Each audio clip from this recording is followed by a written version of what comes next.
Previously on Higurashi When They Cry console arcs. Just then, she casually glanced at the bus stop waiting area as she approached the trash can, but she suddenly came to a stop and focused her eyes.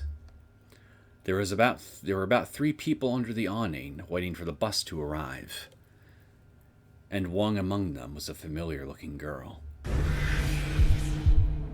Oh, hello! Masaka. The side of her face was obscured by a beret-like hat and her shoulder-length hair. This was the girl she met Hinamizawa half a year ago. Rena Ryugu. こんなところへ、なんで? Good question. I'd like to know that myself. Tomoe quickly hid herself in the shade and then assessed the situation. Today was Sunday. Students are off today, so it's not that unusual for them to go somewhere. But Rena appeared to be alone. It was suspicious that she didn't have any travel companions. For a girl her age, it would be strange to be traveling to a completely different prefecture without her parents, or at least some friends. At that moment, she could see a highway bus pulling into the bus stop. Upon seeing all that, all the people in the waiting area rose to their feet, and Rena followed suit, lining up behind them. どうする? このまま一緒にバスに乗って尾行するか? この薬を飲みすぎてから、なんだか自分じゃない自分が私に話しかけてくるようになって、私ほんのさっきまでその子に体を乗っ取られていたんです。その子、私の本当の心を暴き出してくるんです。みんな壊したい。みんななかったことにしたい。気に入らないこと全部消して、邪魔するやつはみんな殺して、そして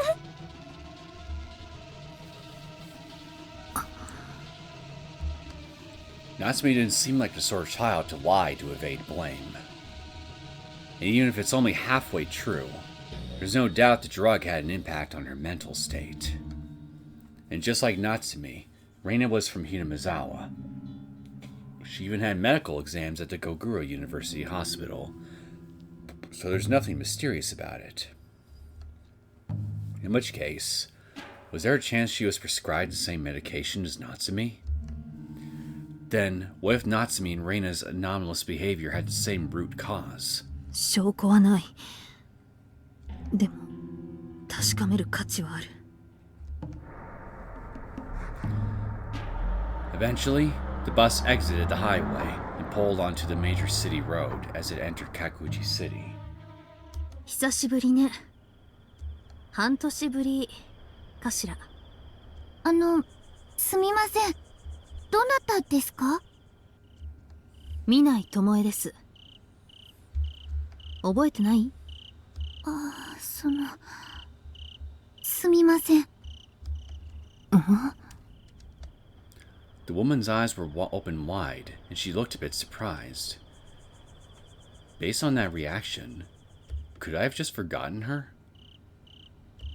ごめんなさい。どこで会ったか教えてくれませんか？ひなみざわよ。それからこの柿内でもね。レナ、この町に来たの今日が初めてなんですけど。Her words were making me feel more and more suspicious. Even if she was just pretending to be an acquaintance, it's weird that she knows I'm from Hinamizawa. No way. Could she be? 警察庁広報室の警察官。いえ、こう言った方がよくわかるかもね。元茨城県警の刑事です。わかっています。私が傷つけた友達、迷惑をかけてしまった人たちはもっともっと苦しんで、自分でめちゃめちゃにしておいて知らん顔で逃げてきてしまったことは卑怯で恥知らずな最低の行為だって。今さら謝っても遅い。誰も許してくれない。そして何かあったら真っ先に疑われる。どんなに言い訳しても簡単には信じてもらえない。竜宮さん。でもだったら私はどうすればいいんですか？私が壊したガラスのように粉々になればいいんですか？私がひどいことをした友達と同じ傷を負えば納得してもらえるんですか？それならなんでそうしてくれなかったんですか？私これでも犯した罪と同じ罰を受けるつもりでいたのに、なんで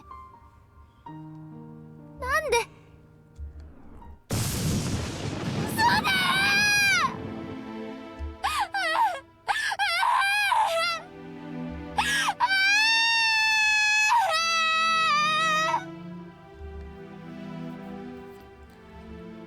Rena had been frozen in place, but then, like flipping a switch, she rushed to the side of the grave and shouted so loud it sounded like blood was spewing from her throat. And then she clung to the tombstone and rubbed her forehead against it while crying.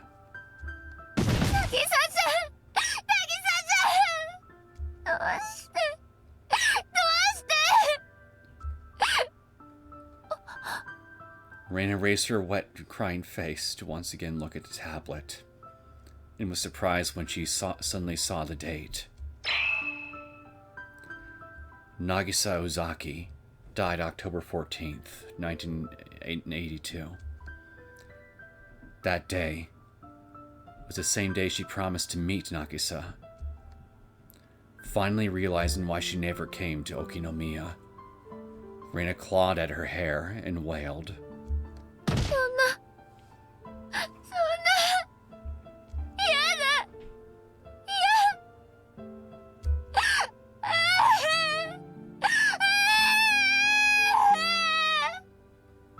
My heart is genuinely breaking right now. 竜宮さん。なんで渚ちゃんが、どうして渚ちゃんがこんなことに。教えてください、刑事さん。病気ですか？事故ですか？それともまさか竜宮さん。刑事さん、私はどうしたらいいんですか？え？私はもう許してもらえないんですか？どうやったら私、この罪を償うことができるんですか？それは死刑になればいいんですか？みんなにしてしまったことと同じ報いをこの体に受ければいいんですか？犯罪者はいつまでも何をやってもずっと犯罪者なんですか？私もうわからない。どうしたらいいのか、何をすればいいのか、もうわからない。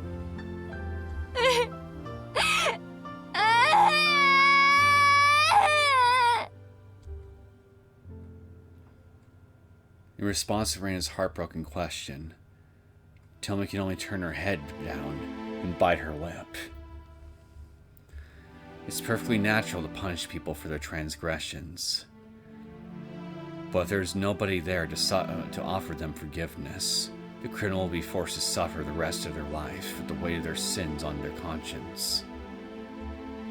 Of course, that can be seen as their true punishment. And in Reina Ryugu's case, the opportunity to obtain forgiveness has already been lost forever.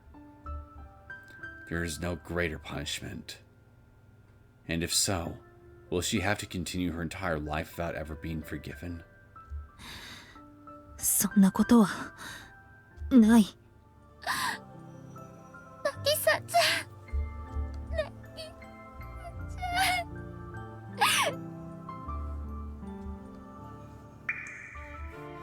Her dribbling tears poured down, leaving stains on the letter. But these tears were different from the ones from earlier. They were purely happy, truly grateful, and also deeply painful, heartrending, and sad that she wouldn't be able to convey those feelings.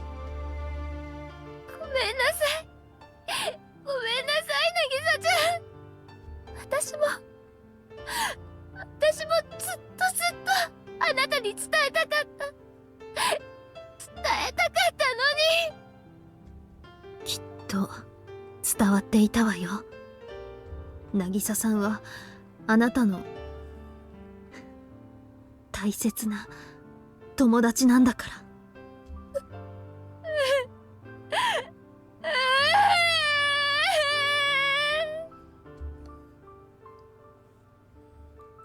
Thank you. I'll always be grateful to have you as a friend. Please forgive me.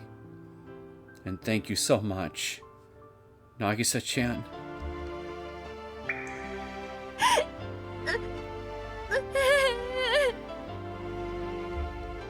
Nagisa's tender thoughts dispelled the darkness in Rena's heart, brightly illuminating it.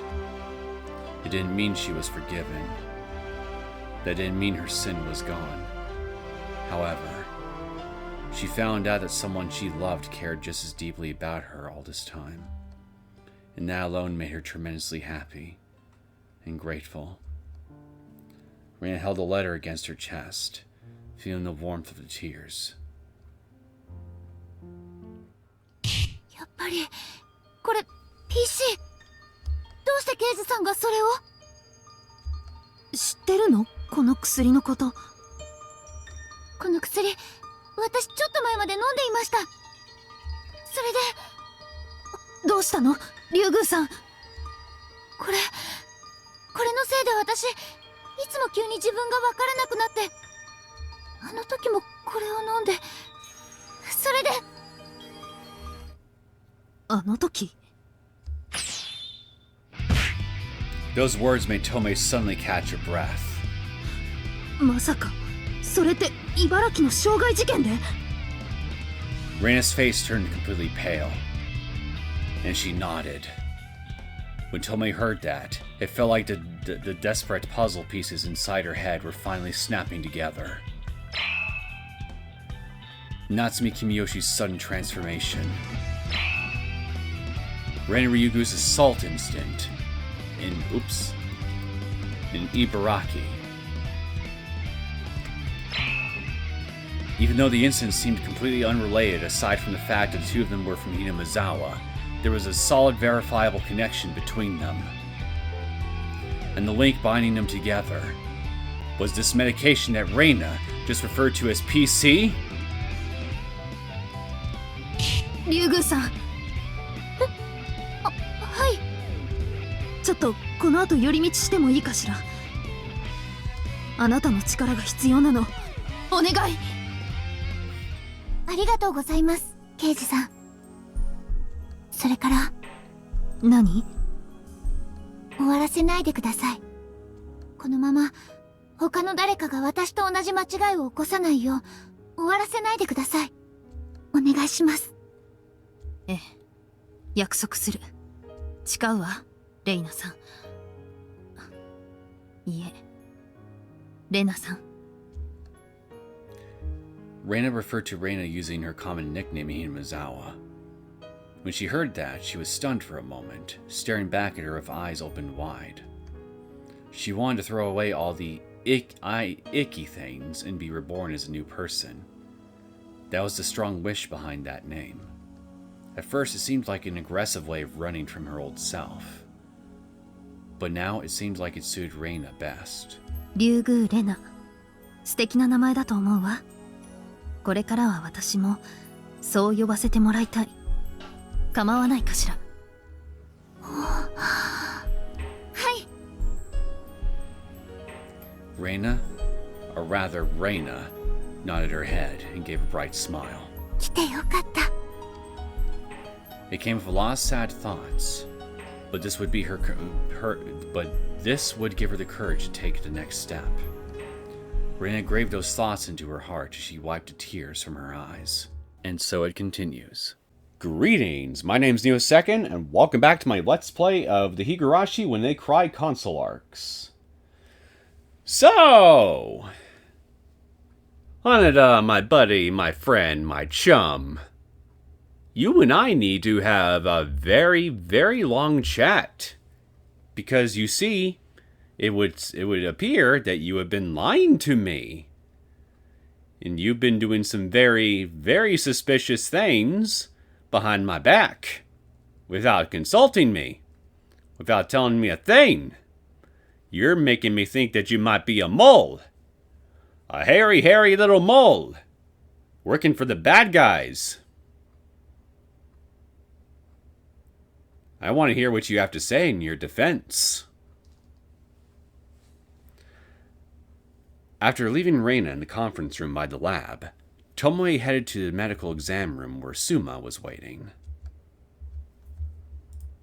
She found him smoking by the open window just outside the room. 診察室内は禁煙だからな。検煙家の前だが失礼するよ。いえ、お構いなく。どうですか？彼女の症状は。小康状態には違いなさそうだな。以前に処方された薬がよほど体に適合していたらしい。普通の専門医なら問題なしで様子見の診断を下しているところだ。普通ならですか？ Tomoe sensed there was someone behind those words, so a dubious look floated to her face. Suma crushed his cigarette butt in the ashtray by the window, then double-checked that there was no other people in the surrounding area before continuing in a whisper. いわゆる潜在的なトラウマってやつだな。過去に起こした事件の記憶が本人の心に相当の重圧をかけているのか。無意識のうちに現実逃避的な思考と言動を選ぶ傾向にある。慎重に確かめなければ前向きで楽観的な性格ゆえんと誤解されかねないところだ。現実逃避？ああ、内心では疑っているのに強がってそう信じようとする。例えばこうであってもらいたいという願望や理想が絶対だと決めつけてかかるって感じにな。それに彼女の腕にごく薄くだが切り傷の跡が残っていた。聞いてみたところ、どうやら過去には自傷行為もやっていたらしい。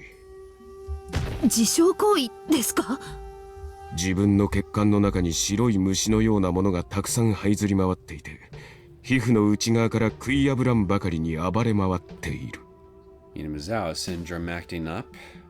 それを外に出すために刃物で傷を作って悪く濁った血ごと外に出そうとしたと。 Suma lit another cigarette after saying that, then exhaled a puff of smoke out of the window. He was the foremost expert across all of Japan in the field of psychosomatic counseling. The fact that he was able to get that much information out of her was likely due to his exceptional skill. それにしても虫？ Insects being present in the bloodstream is not normally possible. If microorganisms got inside, white blood cells would activate and consume them. Or if that's still not enough, then blood clots would form, causing the body to undergo necrosis. Thus, if there was a problem in the circulatory system, it would happen in the heart before the blood vessels. 実際そんな妄想と言っていいのかは分かりませんが、血管の中に虫が湧いているような感覚になることって本当にあるのですか？虫というのとはちょっと違うが、血管の中に何かがいるように感じることは不安神経症患者の症例にもある。ストレスから触覚神経が過敏、あるいは異常に電気信号を脳に伝えて脈動を本来以上の振動として感じさせるといった具合にな。それを思考の混乱から虫が湧いて出てくるなどと錯覚させて視覚神経系にありもしない現像を投影することは別に不思議な夢物語でもない。そしてそういうホラー映画か何かを本人が以前に見たという経験があれば可能性はさらに大きくなる。Basically, the confused mind tries to make associations with what it thinks it's experiencing based on things that the person may have seen in their environment, even if it's something like a movie. Basically, if their body thinks that they're registering something and registering a certain type of sensation, that, like in this case, there's something moving around underneath their skin that feels strange or foreign to them. In this case, it's their blood vessels pumping or something like that more strongly than normal. In their confused state, they'll think of something they've seen in a horror movie and associate with that instead. Like in this case, insects. I feel like I've just only repeated what he just said, though, in a slightly simpler way, so... maybe I should have just shut up. 記憶と視覚イメージの混乱ですか？そういうことだ。 She just said, there you go. Yeah, that was a much simpler way of putting it. Come to think of it, she remembered.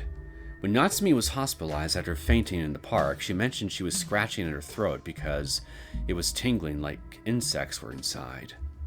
And that impulse grew even stronger when Tomoe suggested she take her medicine. In which case, maybe withdrawal symptoms of the drug can lead to self-harm? And Rena and Ryugu went through a similar experience? これは例えばなんですが、服用中あるいは効用が切れたことでそういった自傷行為を誘発するような薬って実際に存在するものなんでしょうか？あるな。Hearing that so readily confirmed, Tomoe was at a loss for words. Suma flicked his cigarette ash into the ashtray as he continued. 自殺は自己顕示の欲求から起きる行動だ。なんて話を以前したことがあったよな。ええ、伺いました。精神にストレスを抱えている人は自らの体を傷つけ、時には命さえも壊すことで不安定な自我の存在を確かめる行動に出る場合があると。Tomoe herself had suffered her own share of disappointment and despair, but she never wanted to die. So at one point she asked Suma for input, while trying to understand the thoughts of young people choosing to kill themselves out of desperation. He explained to her about thoughts to keep the ego in check and actions of self-harm. At first glance, these two ideas seemed contradictory, but in fact they originate from a single idea. 対人関係や仕事、勉強などでうまくいかない理由を自らのせいと思う気持ち、いわゆる劣等感などから生じた内罰感情、それが自身への視覚的な懲戒へと駆り立てるという話でしたよね。そうだ。ただその精神状態が深刻な場合にはそこから思考がさらに進むこともある。いわゆる自己の他者化とでも言えばいいのかな。自分を他人とみなすですか？言い換えれば変身願望かな。自分の劣っているところ、嫌いなところを他人のものとして自分自身から切り離し、存在を否定してしまうのさ。In the case of Natsumi, the underlying resentment that she felt towards both the people in her life and the circumstances that she experienced through her life that were born through some sort of unfair situation in which she would always draw the short straw. Kind of similar to what Rena went through in early childhood in a way. そして本人は自分が理想に描く人物像を脳内に作り上げる。概してそれは責任感が強い性格のやつほど陥りやすい。They hate to think that they hurt others, but they instinctively refuse to accept that someone else might be the cause of these unfavorable circumstances. That certainly could be seen as a virtue, but when a child with that sort of personality suddenly begins to hold hatred towards others, they'll be confused by the beliefs and values they always thought were absolute, and get lost in self-contradiction. Thus, they try to continue being a good child by denying these feelings of criticism for others, and refuse to accept that these dark emotions are their own. As a result, they begin to have violent hatred for themselves in the depths of their heart, and that feeling can eventually transform into murderous intent, and a desire to deny their very existence. それが自殺に至る心理メカニズムですか。ならばそういった心理に追い立てる薬があると。そうだな。例えば高興奮系によって現実と妄想の認識を混乱させる。そして精神伝達能力の向上によって高まった凶暴な攻撃性が思考の錯綜によって自分すらその攻撃対象とするという感じだ。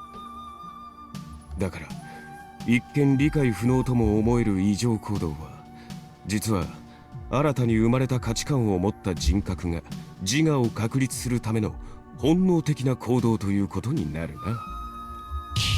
つまり人格の分裂。 That was what Suma was describing. The more human beings are forced to live in a way they don't wish for, like being marginalized while growing up, will cause them to subconsciously develop dark emotions.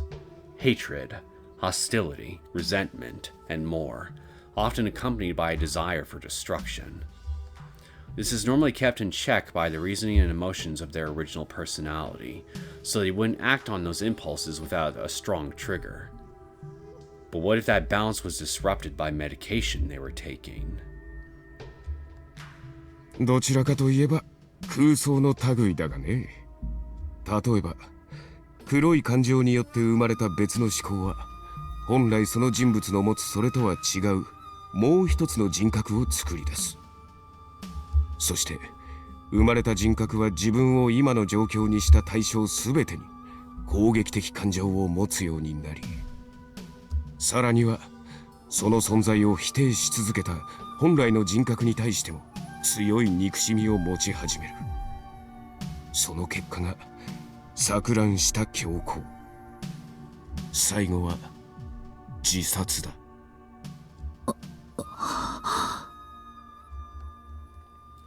While listening to Suma's explanation, Tomoe came to understand that this strange and seemingly incomprehensible series of events was in all likelihood triggered by realistic factors.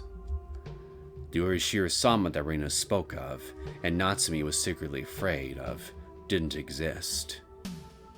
Are you denying the puppy's existence, Tomoe? How dare you? And you even seen her before, face to face. Everything was caused by drug-induced confusion and explosive impulses of emotion. ありがとうございます。おかげで助かりました。これで松岡君の資料が揃えば今後の捜査にも目処が立ってきます。松岡って岐阜県警のか？ええ、そうですけど、それがSuma and Matsuoka previously had a junior-senior relationship when they worked at the same place, so it was natural for him to immediately recognize the name. But he frowned with a look on his face so pained that Tomoe could practically hear it. 相馬さん？そっちの資料は諦めるんだな。おそらくお前の手元には届かない。え？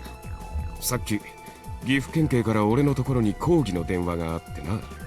松岡が俺の頼みでとある薬の分析を上層部に無断で行ったと。一体何のことだと思ったものの、確かに以前似たような依頼をかけたことがあったし、素直に頭を下げておいたが、そうか、なるほど。どういうことですか？ここに来た時にお前が懸念していた圧力ってやつだ。お前が松岡に分析を依頼したことを誰かが岐阜県警のお偉方に内報したんだろう。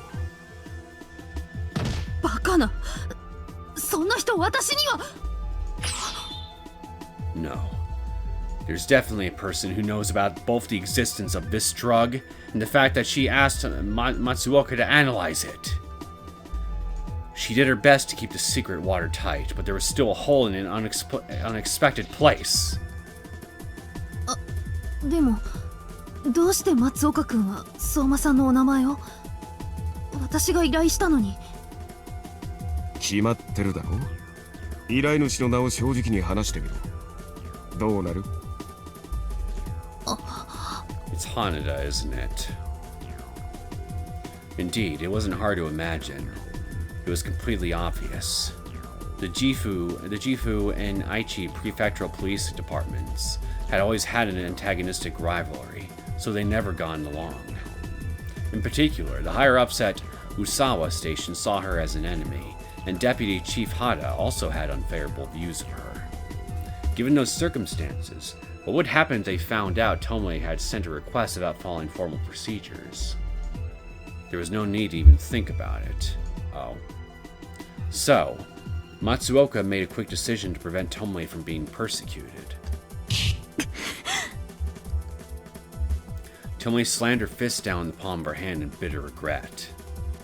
Thinking about all the trouble she caused for Matsuoka and everyone else, no amount of apology would be enough.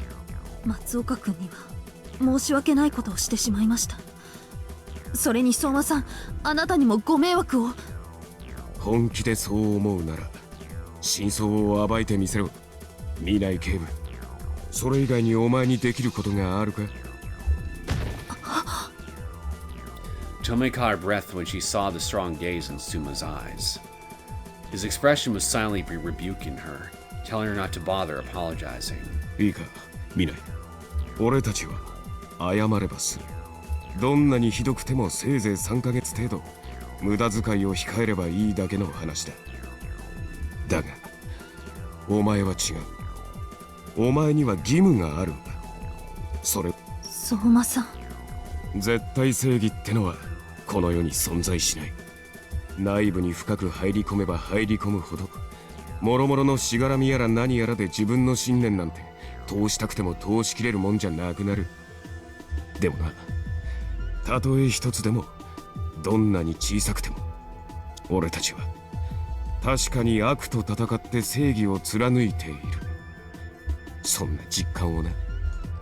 おそらく松岡も同じ考えだろう。それとさっき松岡から途中までだが薬の分析資料をファックスで受け取った。それを元にショートカットすればおそらく明日夕方までには報告できるだろう。あとは任せろ。はい。Thank you so much, Suma-san. Your temporary inconvenience will be greatly repaid, I promise you. Tomoe gave a nod and a salute, then turned around and headed down the hallway. Soma shrugged his shoulders and smiled as he watched her back. ほんと、とんでもねえやつと関わっちまったぜ。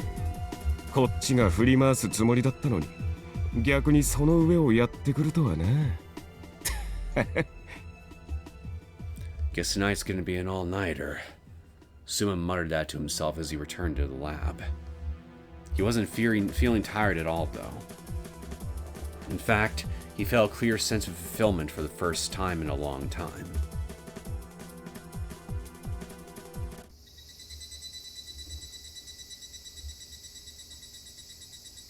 あ、ミネさん。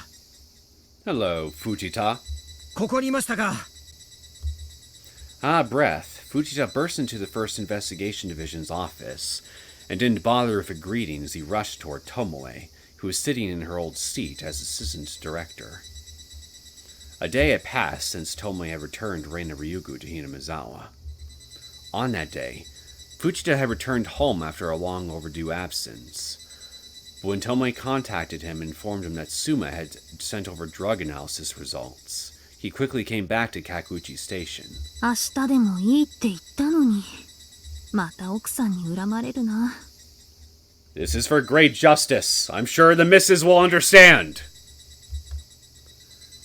While still sympathizing with Fujita's wife, she secretly felt thankful that he placed a higher priority on his duties. And she lamented her own shallowness for doubting him when she first heard that story from Yamaoki.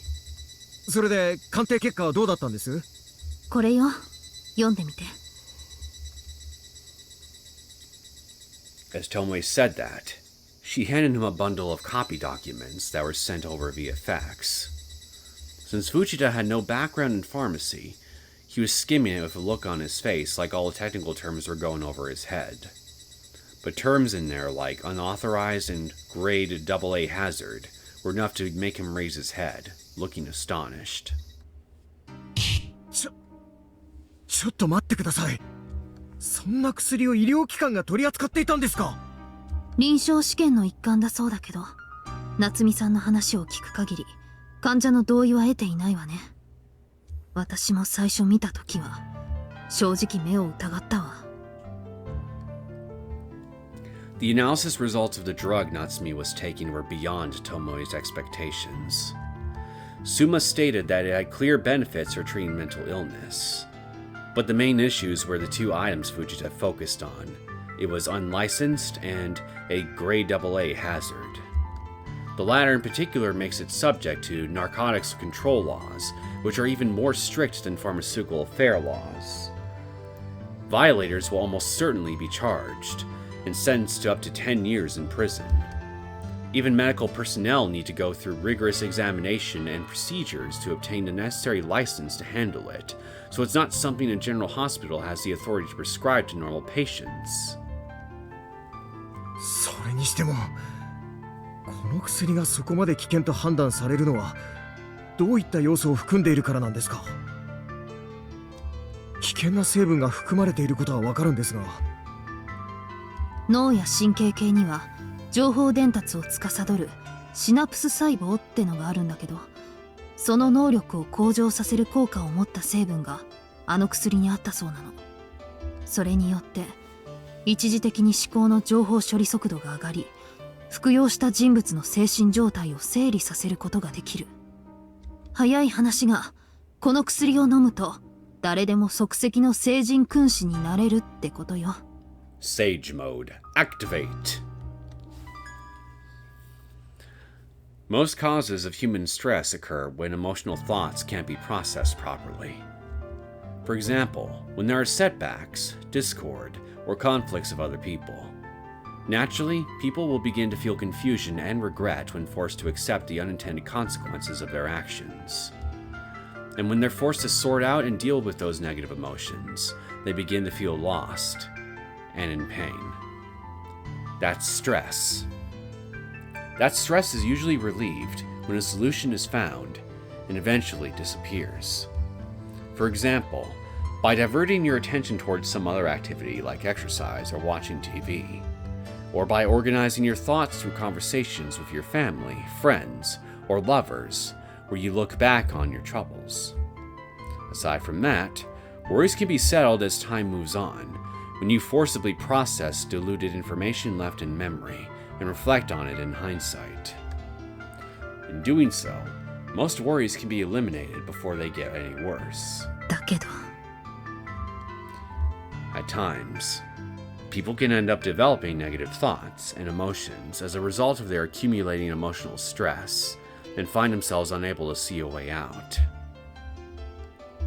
If the person has no hobbies they can distract themselves with to turn their mood around, nobody to talk things over with, and ultimately no way to leave the problem behind, they'll stay trapped in their shell. In a broad sense, that mental state can be described as depression, and most of the mental illnesses in the world originate from that source. The means to medically resolve that mental state is often through medical counseling to assist the patient with unraveling their stagnant thoughts, or alternatively to administer drugs with active components that improve neurotransmission capacity so that the patient themselves can resolve their mental problems. Basically, pill them up. 要するに患者の思考能力を上げて、その頭の中に溜まった悩みを一気に押し流させるということですよね。ええ、そうよ。だけど一番の問題はこの薬に抗精神伝達系の成分が多量に含まれていることなの。これのせいでせっかく処理されたはずの精神情報が思考内にとどまってしまい、理性で制御できる以上の情報量が本人の心に蓄積されてしまう。それってどういうことなんですか？人間の理性ってのは時代劇でいうところの関所。悩みに関係するあらゆる要因をもとに構築された感情と思考が常識や道徳に従って正しいか正しくないか、それを判断して実際に発言や行動を修正する役割を果たすの。だけどその関所で封鎖できる以上の情報量が来たらどうなる？感情に理性が打ち負かされるってことですか？ Yep. 乱暴な例えだけど実際にはそういうこと。おまけに薬の組成式を見ると抗興奮系の成分まで含まれているみたいね。これは感情の激発を鎮静化する働きがある一方、認識力に混乱が生じて妄想と現実の区別がつかなくなる副作用があるわ。In other words, no matter how outlandish your thoughts and feelings may seem, you can subconsciously interpret them as just a dream. It's not done out of unscrupulous guile, but this can be done to justify yourself while avoiding accepting any guilt. That thought process happens automatically. Thus, even when the time comes to take responsibility, the subject doesn't realize they've committed a crime at all, so deliberation can be time-consuming, and the results can be controversial even after a conclusion is reached. なんか聞けば聞くほどにとんでもない薬ですね。善人でも悪人に変えてしまえる、まさに悪魔の薬ですか。まして安易に感情の安定を得られるってのが危険性を増しているわね。その薬を飲めば楽になれるというのは常習へとつながる最も自然な欲求。ある意味で麻薬みたいなものだわ。Normally, negative emotions like anger, hatred, and resentment can be controlled by reason. But depending on a person's personality and the environment they were raised in, there are people out there who can't effectively control their emotions. And from the ingredients of the drug, it can be inferred that the problem is their propensity to snap in an emotional explosion that can't be suppressed. In that case, it's something that should be corrected through education and interaction with friends. But when the symptoms manifested after taking this fast-acting drug, the two of them probably lost their mental stability. However, the stronger the clinical effects, the greater the degree of dependence and subsequent withdrawal symptoms. The so-called sudden emotional outbursts that are suppressed while taking the medication are immediately increased when the drug wears off. In that moment, they feel elevated levels of paranoia, the urge to cause destruction, and otherwise extreme ways of thinking. In other words, that temporary explosion of emotion presents an elevated risk of unexpected behavior. その効用は強すぎるため、日本国内では確実に劇薬対象になると相馬さんは書いている。欧米では使用禁止にもなったそうね。死亡者が出て。Or in the case of Rena and Natsumi respectively, Rena to go on a rampage in her school, and Natsumi in several timelines to go on a murderous killing spree. しかも自己嫌悪から発展して自傷行為を喚起するおまけ付きか。でもこれで大体の合点がいったわ。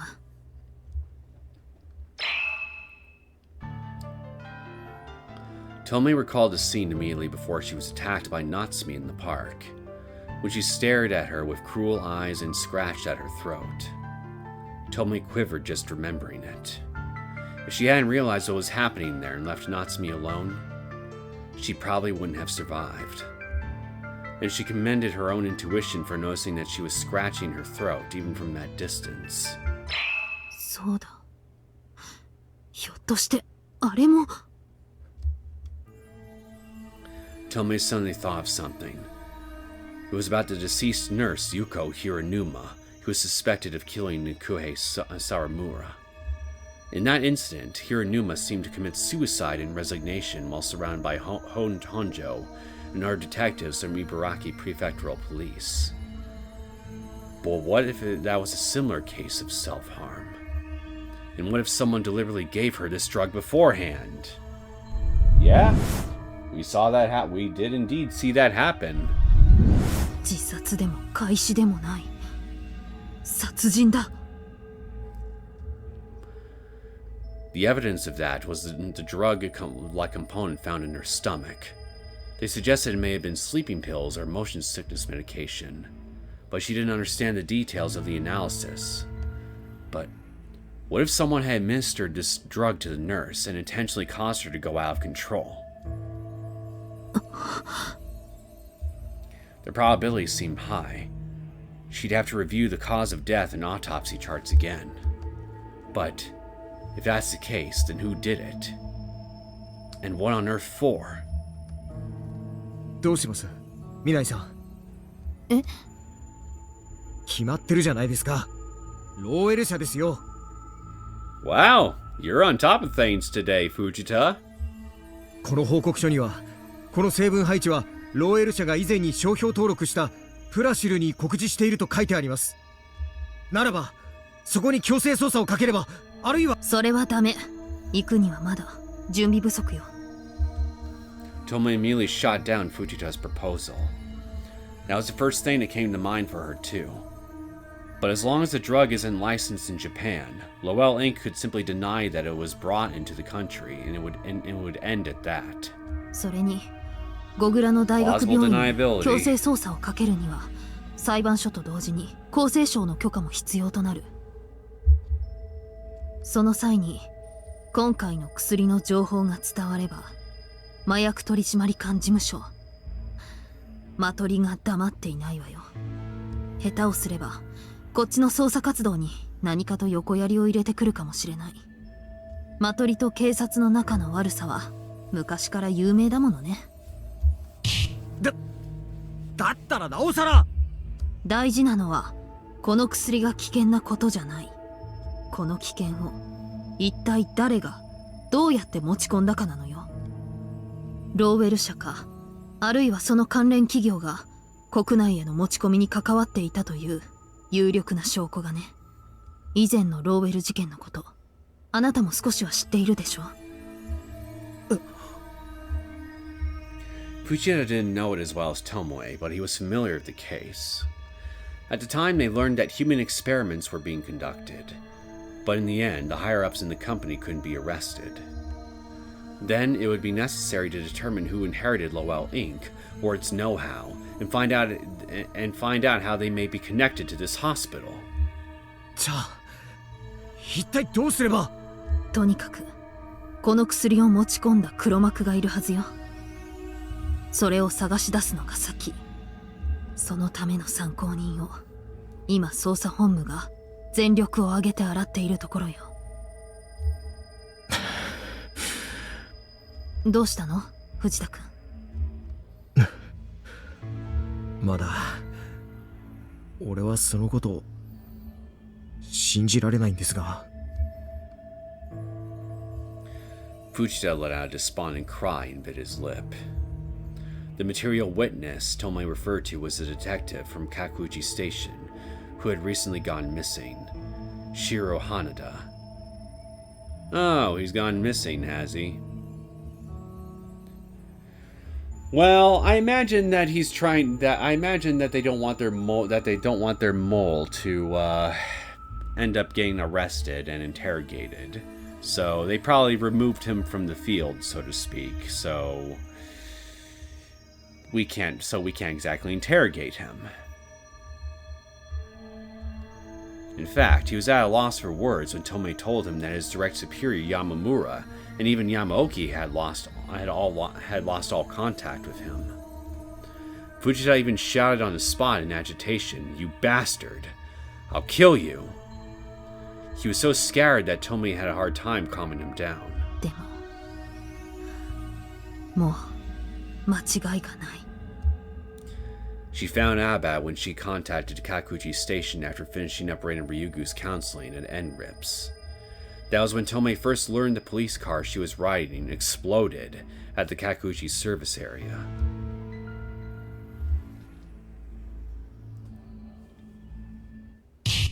爆破？どういうこと？車に爆発物が取り付けられてたっての？いえ、鑑識の話ではどうやら燃料系にひびが入って車内にガソリンが流れ込み、揮発したそれらに警察無線の電気コードの火花が反応して爆発したと。That explains why it exploded once the car got radioed. 整備不良との話でしたが。ありえない。そんなはずないわ。Honda was smoking the whole time they were driving to the Kakuji service area. If it was actually a maintenance issue, Tomoe's car would have exploded back when they were on the highway. And what's more, could the weak electrical signal from the police radio really ignite a fire? Even if the insulated coating were peeled off, that seemed unlikely. No. Wait a minute. There was a similar case. Half a year ago, when she and Monica were heading back after a meal, and a vandal broke inside and started the car. Yeah. それで彼は無事なの？え？花田くんよ。私、岐阜県警まで彼の運転で行ってきたのよ。彼から連絡なかったの？いえ。っていうか、みないさん、花田と一緒にいたんですか？こっちの車両管理の掲示板にはみないさんのお名前しか書かれてなかったんですが。With that, Tomoe's suspicion turned to conviction. The person who betrayed them was someone she had always relied on, Shiru Hanada. 他にも、竜宮レイナの聞き込み内容の際、あの子、尾崎渚の死を知らなかったそうよ。それに、半年前、私が乗ってきた大石さんの車には、一切手を触れたことがないって。それって本当なんですか？本人の言うことだから確証はない。でも Who could she trust now? Her judgment on that was now completely different than it was just a few days ago. If she hadn't followed Rena the other day, she would have completely believed Hanada's report and continued to suspect her. As a result, even if she had interfered with Matsuoka's work, it would have been difficult for her to tell who was involved. And furthermore, if Rena came to Kakuchi and learned of Nagisa's death, she could be killed to silence her. Even though it wasn't a pleasant thought, Tomoe couldn't help but feel relieved that they had avoided a worst-case scenario. とにかく、今は花田くんの行方を調べましょう。If he's even alive, that is. 捜査本部にも報告して、緊急手配をかけるわ。わかりました。じゃあ早速俺、山村さんに報告を。あ、その前に、藤田くん。Fujita was already rushing out of the room, but on Tomoe's call, he turned back and said, "What is it?" Then, Tomoe slowly walked up to him and punched him in the balls. See? Punch in the balls. Even holding back a little, she struck the side of Fujita's face with a good hard punch. Well, his chin doesn't look like balls, so... Tomoe! You made a liar out of me! That ain't his balls! 何するんですか、みないさん。裏切りの罰よ。結構傷ついたんだからね。何の... Fujita didn't understand what she meant. But given the length of their relationship, he quickly realized it must be because of that discussion related to the case. That damn chief.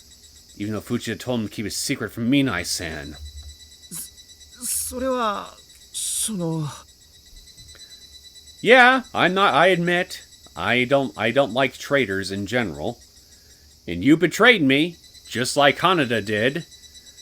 But considering that Hanada's betrayal was going to result in me getting killed outright compared to your betrayal, which admittedly was done out of genuine concern for my well-being, I will forgive you this time. Hanada, on the other hand, well, I'll send him to I'll send him to the circle of hell where traitors go. And just let him rot in there for all eternity. And if memory serves, it's the deepest circle of hell, as a matter of fact, where all the betrayers go. でも心配してくれて嬉しかった。それは本心。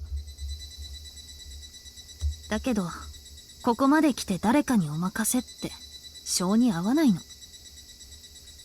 だから最後まで一緒にやらせて。お願い。未来さん。それに私だけ安全な場所にいてあなたに何かあったらそっちの方が大変よ。うちの亭主を危険な目に遭わせやがってって奥さん署内に殴り込んでくるかもね。She'll understand if I explain to her that that's being done for great justice. I'm only putting your man in danger for great justice. For the betterment of society! There's no way she could argue with me then. 悪いけど、そんな面倒見るのは私。まっぴらごめんだから。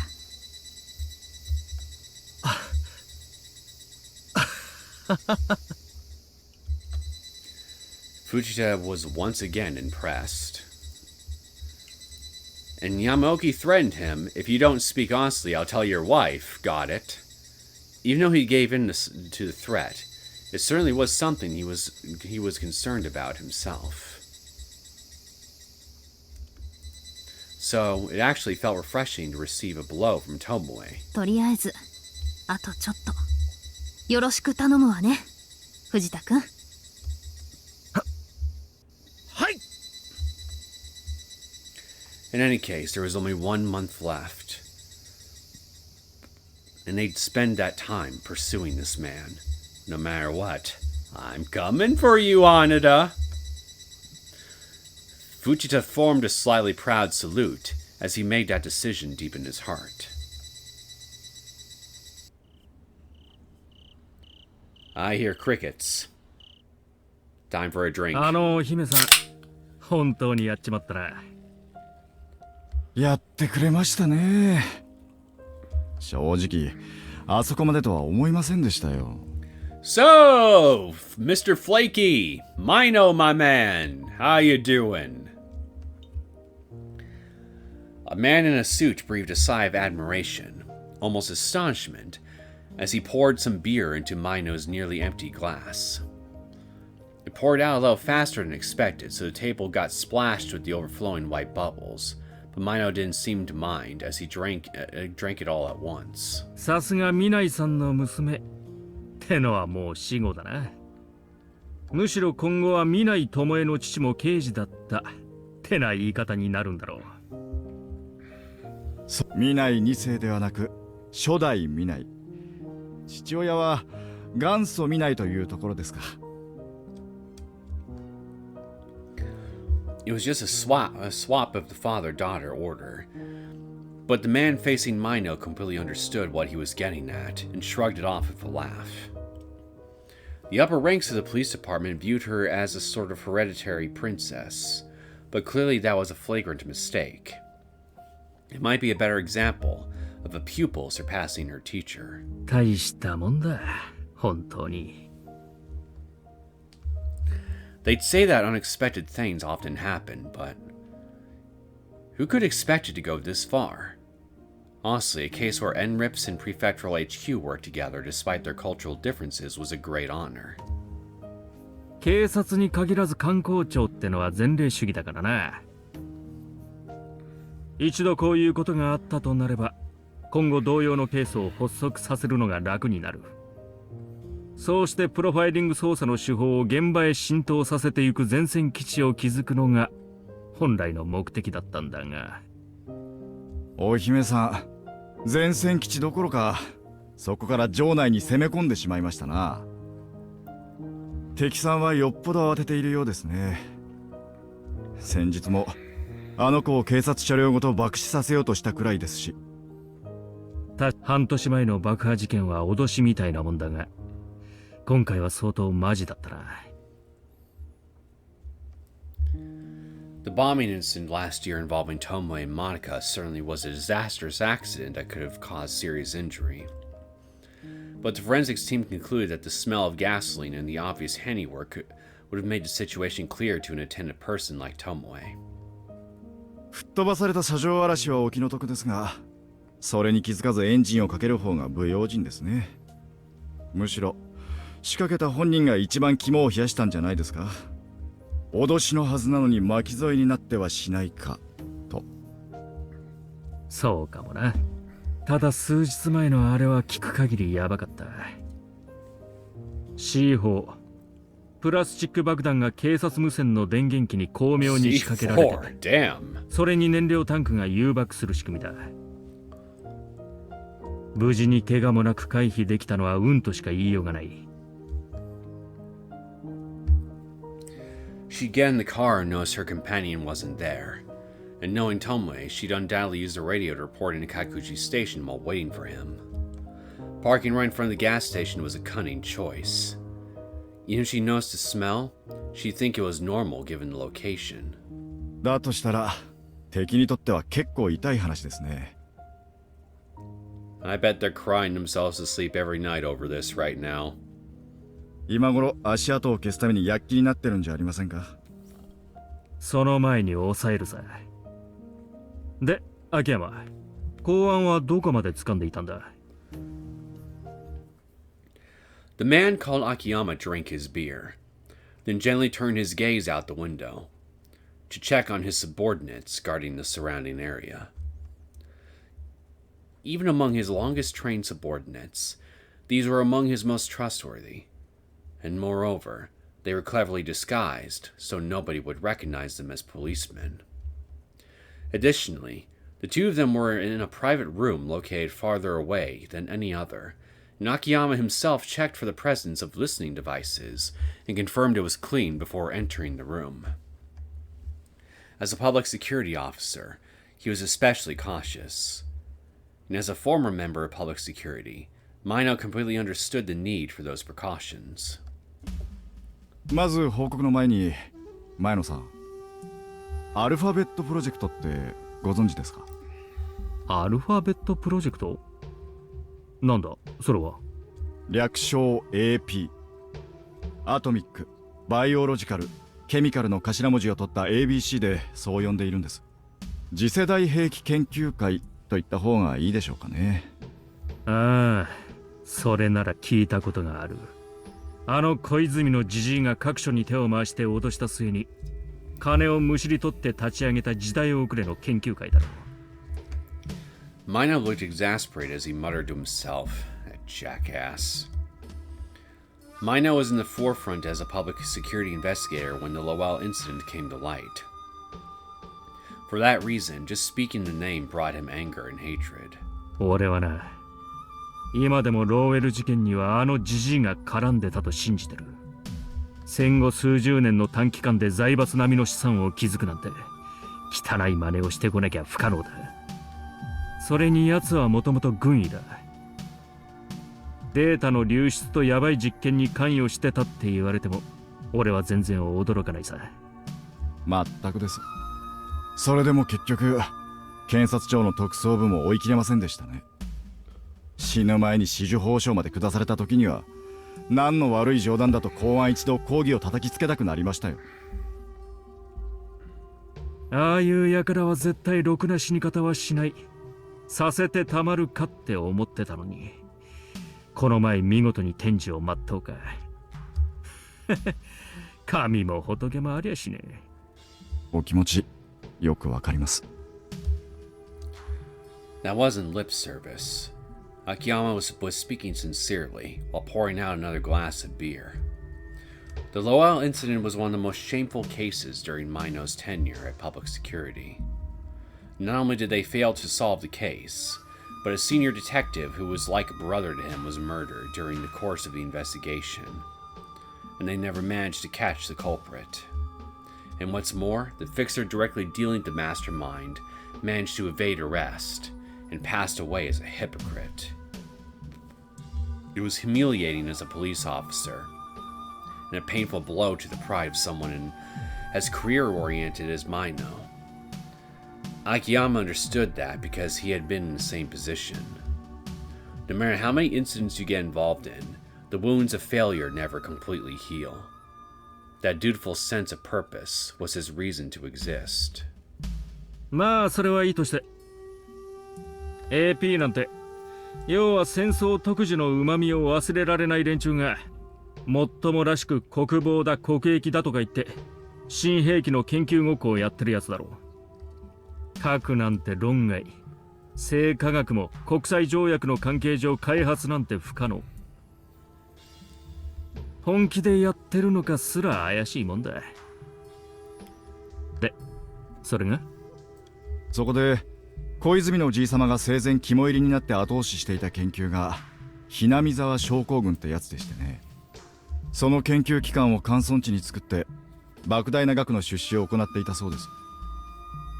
ひなみ沢症候群？病気か何かか？一種の風土病と聞きました。どうやら寄生虫だかウイルスだかが脳内に入り込んでその宿主の意識を乗っ取ってしまう。でその治療薬の研究を入江機関、表向けには入江診療所で行っているんですがね、そこで使用されている薬のデータの一部がローベル社が現在開発中のプラシルの改良試薬に流用されていると。As he said that, Akiyama spread a document out on a table detailing the formula composition, with photos. Aside from the color of the capsules, the composition was very similar at first glance. No, it was identical. どういうことだ？いわゆるコピー薬ってことですよ。以前の薬は日本での事件があって以来海外でもさっぱり売れなくなったらしいですからね。とはいえ一時は精神安定薬としてそれなりのニーズがあっただけにその改良には巨額の研究資金が投入されています。しかしそれ以上に高い効能を持った薬が現れたとなれば話は少々変わってくる。つまりそれが製品化される前にプラシルの新型に差し替えて発表しちまえばいいってわけか。Akiyama shrugged his shoulders to affirm Mino's hunch. It was an egregious story. まあひなみ沢症候群ってのは特殊な病気でそれ専用に作られた薬のデータをそのまま利用するわけにはいきません。ですから彼らなりに分析して成分構成を汎用性の高いものへと作り変える。そしてその試薬を国内で販売するために厚生省の認可を申請中ってわけです。しかしプラシルの悪名は国内でも根強いからな。改良版とはいえそのままの名前で売り出せるとはとても思えんぞ。ええ、一度の審査で新薬の認可が下りるってことは確かにほとんどありませんが、薬事審査会の連中も13年前のことがあってかかなり慎重みたいです。実際少し前に審査会には申請を行ったのですが結局却下されたそうで、また臨床試験の協力を各方面の医療機関に求めているみたいなのですがどこからも拒否されているようですよ。当然だな。死亡事故を起こしたような危険性もそうだが収賄を疑われるのは目に見えているしな。In developing new drugs, it's common to ask hospitals and other organizations to conduct clinical trials to identify side effects that may not have been found in animal testing. Of course, the content of the prescriptions are carried out in a careful manner, in an environment where an authorized doctor can vouch for its safety. Since it requires the trust and cooperation of the doctor and the hospital as a whole to study a new drug, they're naturally reluctant to handle any high-risk items. ただ抗精神作用をもたらす薬ってのは扱いが難しいだけに確かに貴重で、成功すれば巨万の富をもたらす金の卵です。医薬目的はもちろんですがその他にも快楽や軍事利用、使い道は数多くあり、しかも良質とくれば価格はそれこそ青手。そのためにデータ集めに関しては企業側も必死で謝礼なども含めていろいろ実弾が飛び交っています。そんな感じに出来上がった研究データはそれこそ億単位の代物です。おかげで賄賂天国か。救われん話だな。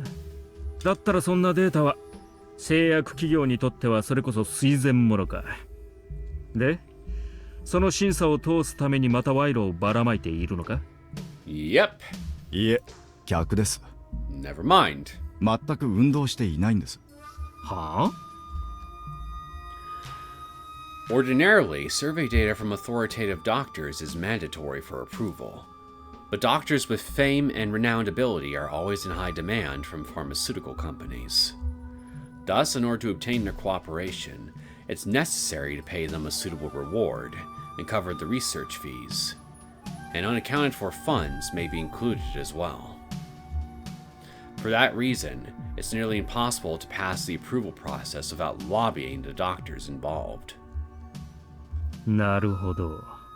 読めたぞ。Mino stamped the cigarette he was smoking into the ashtray as he said that. その入江機関で研究中の薬のデータを流用し、コピー薬を作る。その薬を同じ病、ひなみ沢症候群を患っている患者に処方して、比較試験を行う。Excuse me. そこで問題点を洗い出し、改良を重ねて製品化へと結びつける。そんなところか。ええ、そういうことです。AP 内の実験ならわざわざ臨床試験の許諾を得る必要もありませんしね。ということは、審査会に申請を出しているのはそのダミーってことか。ローウェル社の製品に対するアレルギーはもう日本人の中に浸透していますからね。連中は日本での販売をとうに諦めている。むしろそれならもっと膨大な人口を要する国で販売した方が効率的です。ですから日本は製品化につなげるためのただの実験場。つくづくふざけた話ですよ。In all likelihood, the drugs developed by and manufactured by Lowell Inc. would be sold in foreign countries. They were no longer thinking of entering the relatively small Japanese market. Their interest was primarily in collecting data and studying the drug in clinical trials. その実験を AP に潜り込ませるとはな。It was a truly crafty and yet deeply ironic plot. AP, a secret organization established for national defense and national interests, was providing the legwork for the benefit of foreign businesses. Mino thought it was a masterful stroke of genius on the part of the traitor that thought it up, and was tempted to just give up. で、その研究データを集めて横流ししているやつがいると？誰だ？ネタはまだ確定していません。ただ小泉のじいさま亡き後 AP を仕切っているのは官房長官の奥野、そして厚生大臣の千葉です。その直下にいる入江高野とかいう研究者はフード病の解明が生きがいみたいな連中だから除外するとして、黒っぽいのは奥野か千葉。Ding ding ding! さらに言えば奥野は今度の衆議院選挙で与党が勝った場合、次期幹事長の座は間違いないわけだから。前の厚生大臣様が一番臭いですね。立場的にも元医薬局の課長、そして当時同期入省だった大沼茂が逮捕されている。黒っぽいどころか真っ黒ですよ。千葉か。なるほど。They're on to you, Chiba. After hearing that, Mino held his hand to his chin. Then he pulled a notebook out of his inside pocket and flipped through it. 何か心当たりでも？13年前のローウェル事件ってのは確かにでかい医薬スキャンダルだった。知っての通り、数年にわたる捜査の末、多くの関係者連中がしょっぴかれて、賄賂だのザル審査だのとマスコミ連中は大騒ぎしてたな。だが実は他の面もあった。どういうことですか？ローウェル事件ではさっきも出た大沼って当時の医薬局次長が逮捕されたが、この情報はもともとローウェル社自身が暴露したものなのさ。向こうの議会で追及された末のことだったが、それが元で日本国内でも事件が明るみになった。実際そこで情報が出ていなかったら、国内の死亡事故は全部闇に葬られていたかもしれないとまで言われている。まさかそれじゃ。大沼茂は単なるスケープゴートで、実際には彼とつながりの深かった今村洋平、元外務大臣の勢力を弱めさせる目的があったそうだ。当時強い発言力を持ち、アジア寄りの外交を推進しようとしていたその外相の存在が、それと反対する西側諸国にとっては目障りだったってことだろう。そしてその西側寄りの外交を支持していたのが、当時の防衛庁長官の奥野、さらに彼の盟友の千葉だった。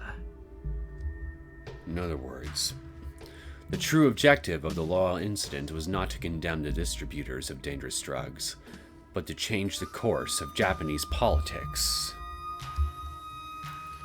To that end, they deliberately brought dangerous drugs into Japan that would cause problems, knowing that bringing it to light would politically eliminate the opposition party members who were connected to it.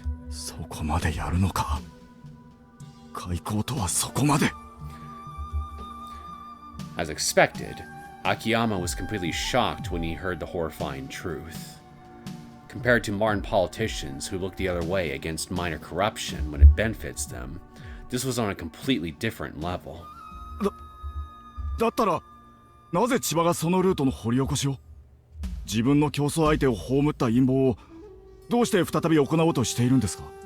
スケールの違いだよ。別に奴はどこぞの国の意志でなんか動いていない。おそらく知りもしないだろう。だから大沼が捕まって自分が助かった理由なんて、ただ運が良かった程度にしか思っていない。そしてもう一度始めたってことは決まっている。実際にやっていたのは大沼じゃない。その医薬局次長の名義を利用した千葉本人ってことさ。だから大沼が逮捕されて、そのほとぼりが冷めた頃になってまた始めようと思ったんだろう。それだけプラシル絡みの話は懐に入る金額が桁違いだったってことだ。バカな話だよ。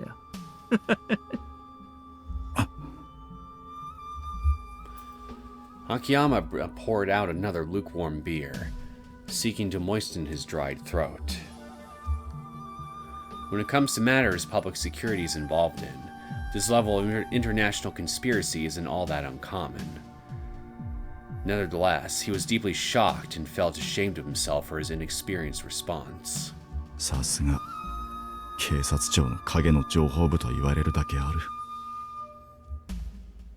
南井さんはそれを掴んでいたのかもな。いや、なんでもない。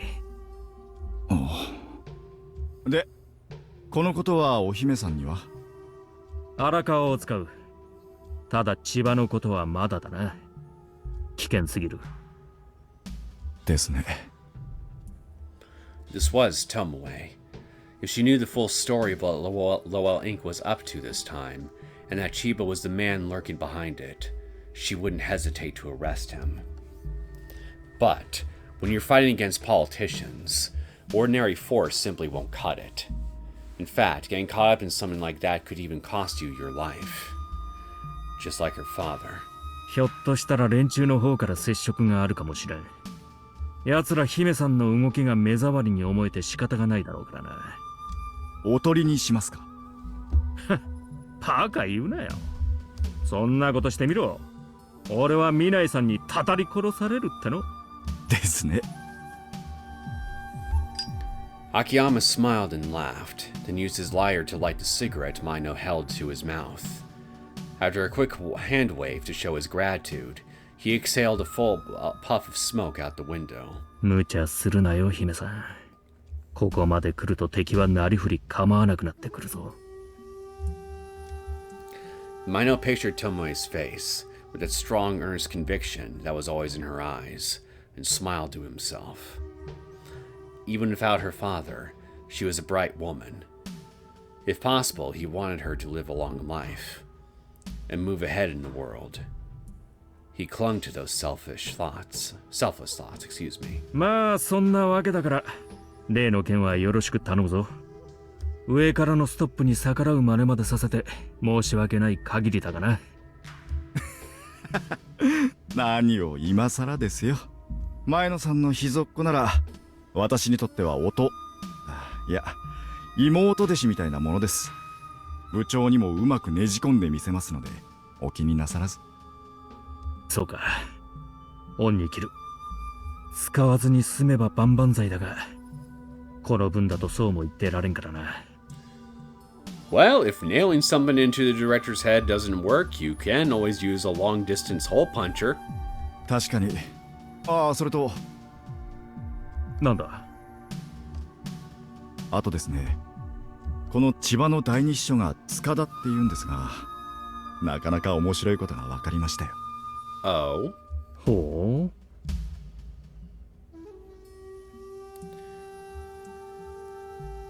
The secret conversation between the two of them continued well into the night. なるほど。Oh, what? You're just gonna leave it at... You're just gonna cut it off right then and there? Keep me hanging?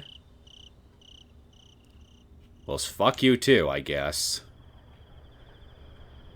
ローウェル事件の亡霊が今回蘇ったってわけね。Tomoe bit her nails as she scanned through the documents Arakawa gave her inside the car. The more she read, the more uncomfortable she felt, and it became harder to keep her anger and frustration in check. それで前野さんはどう言ってましたか？厚生省の動きに探りを入れてるみたいです。あと公安はローウェル社とゴグラの大学病院とのつながりに調査員を差し向けると。いよいよ本格化か。もう一つ。無茶はするなだそうです。信用ないな。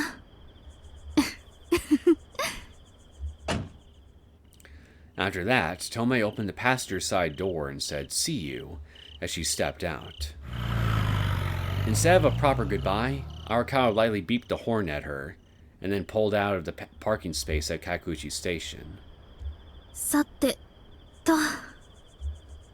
After making such significant progress, Tomoe suddenly gazed up at the Kakuchi Station building.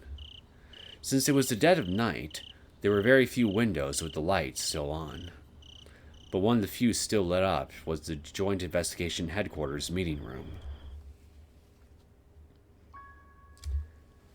After Hanada's disappearance, Tomoe confided with the Joint Investigation HQ members about what she knew so far. And even though it was unclear at the time who was leaking information, she apologized for the rudeness of secretly conducting an investigation of her own. Then she deeply bowed her head and asked everyone to lend her their strength once more. おいおい、姫さん。何改まってるんだよ。そんなに気を使われると、かえって水臭い感じがするぜ。え？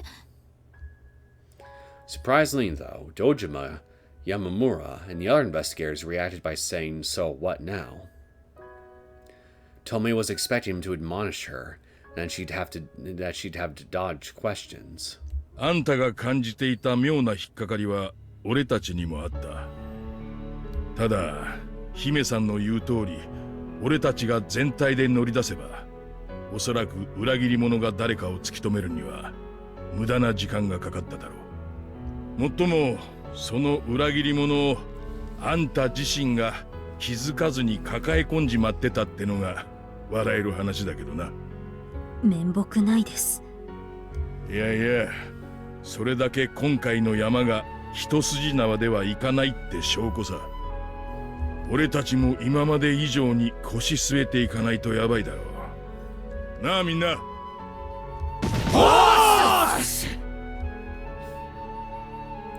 All the investigators barked in answer to Dojima's question in unison. Rather than losing morale, they all looked vibrantly energetic, dependable, and kind. Tomoe gazed at them in awe and savored the joy of being able to fight alongside them. みんな頑張ってくれている。私もそれに応えないと。After muttering that to herself, Tomoe took a breath to raise her spirits, and then headed down to the entrance hall toward the office of the 1st Division.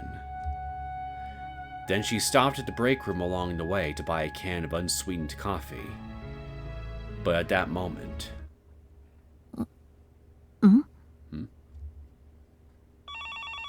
She could faintly hear a phone ringing. And the sound grew louder as she approached the First Investigation Division room. Someone was calling the First Division. 誰もいないの？まったく。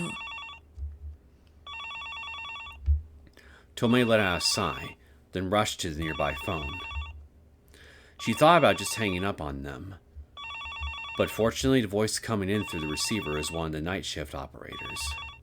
もしもし、ミナイさんに外線からお電話です。まだ残っておられますか？はい。見ないは私ですが、どちら様から？ああ、すみません。気づかなくって。塚田様だそうです。Wow. Speaking of Tsukada... ご存知ですか？え？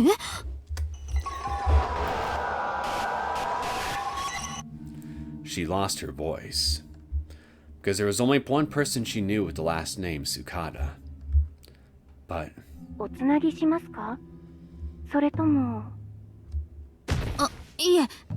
つないでください。 Then the voice on the other end of the receiver switched from female to male, and she could hear the man say hello. That voice was unmistakable. もしもし。あ、見ないか？すまん。どこにかけていいかわかんなくて、代表にかけちまったよ。塚田先輩。 So, you planning to set me up for another possible trap of some kind, my old friend, my old ex, my old high school sweetheart to you? You planning to off me yourself in a more direct fashion, maybe? Come on, you can tell me. What are you up to this time? Hearing his voice was nostalgic. Even though she had gone years without seeing him and only recently reunited with him. Tsukada's warm tone and the timbre of his voice were so distinct, she could immediately identify him. However, right now, his voice felt somehow far away. Her field of view started to narrow, and she could hear a high-pitched ringing inside her head. いや、突然すまんな。電話番号まどかちゃんから教えてもらったんだ。未来の勤め先って書き打ち書だったんだな。ええ。まあ。You better not have done anything to Madoka. That was a lie. Madoka didn't particularly care for Tsukada, so she never would have told him where to call. And isn't that an overly roundabout way of making contact in the first place? どうしました？結構遅い時間ですけど、何かご用で？前から誘っていたけどさ、今週どこかで食事でもしないか？ Yeah, he's definitely luring me out to some kind of trap. 食事？ちょっと話したいことがあってさ、どうかな？そうか。Tomoe recalled where Tsukada was currently working and quietly thought over what it might mean. There was a common point of contact, and if this phone call wasn't a mere coincidence, then... いいですね。ご一緒します。場所はどちらがいいですか？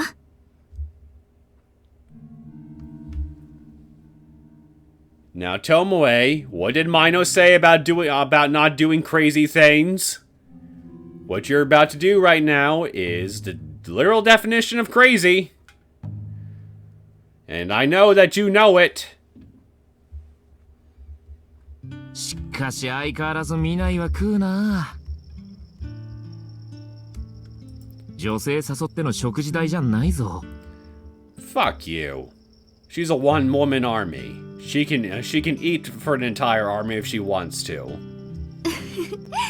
だから安い店にしようって言ったじゃないですか。Smiling and laughing, Tomoe playfully winked at him. And after seeing that, Tsukada simply shrugged and let out a sigh. あのレストランって予約がなかなか取れない人気店なんだぜ。なのにメニュー見るなり、大盛りできますかって聞くか普通。しかもコースなのに追加オーダーバシバシ頼みやがって。たく。あれだけ頼めば先輩も割り勘にしろって言い出しやすいと思ったんですよ。なんなら今からでも私の分は出しましょうか。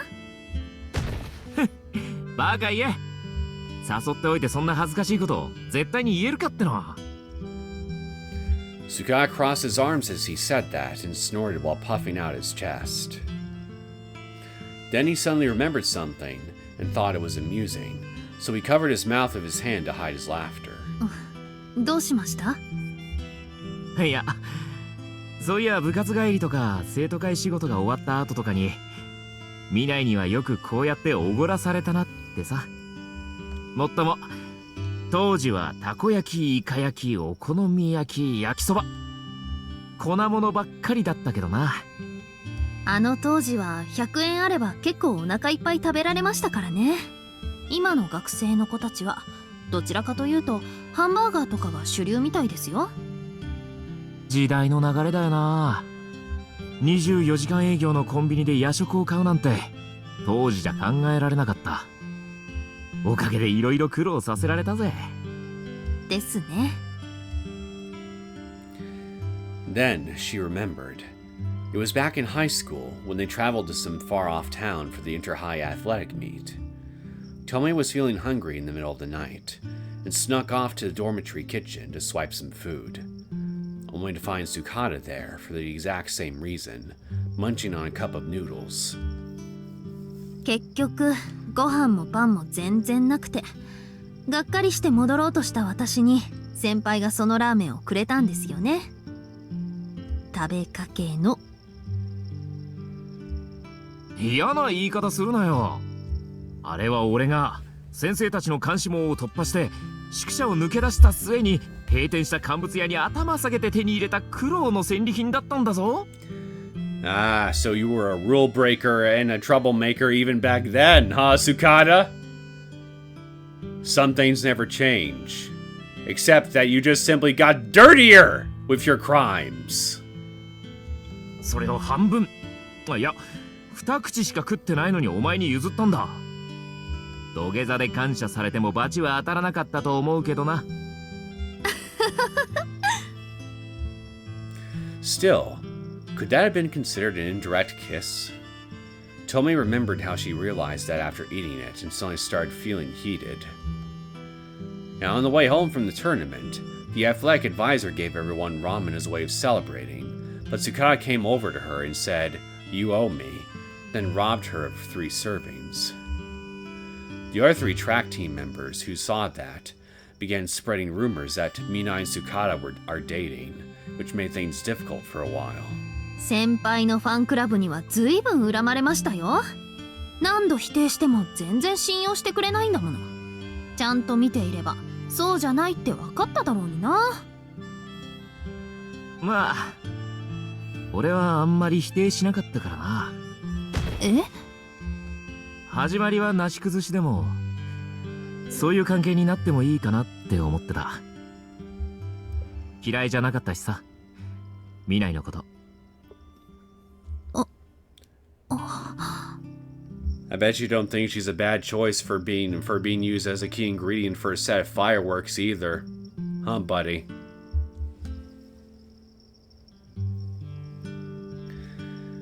Feeling her cheeks start to heat up, Tomoe quickly turned to look away.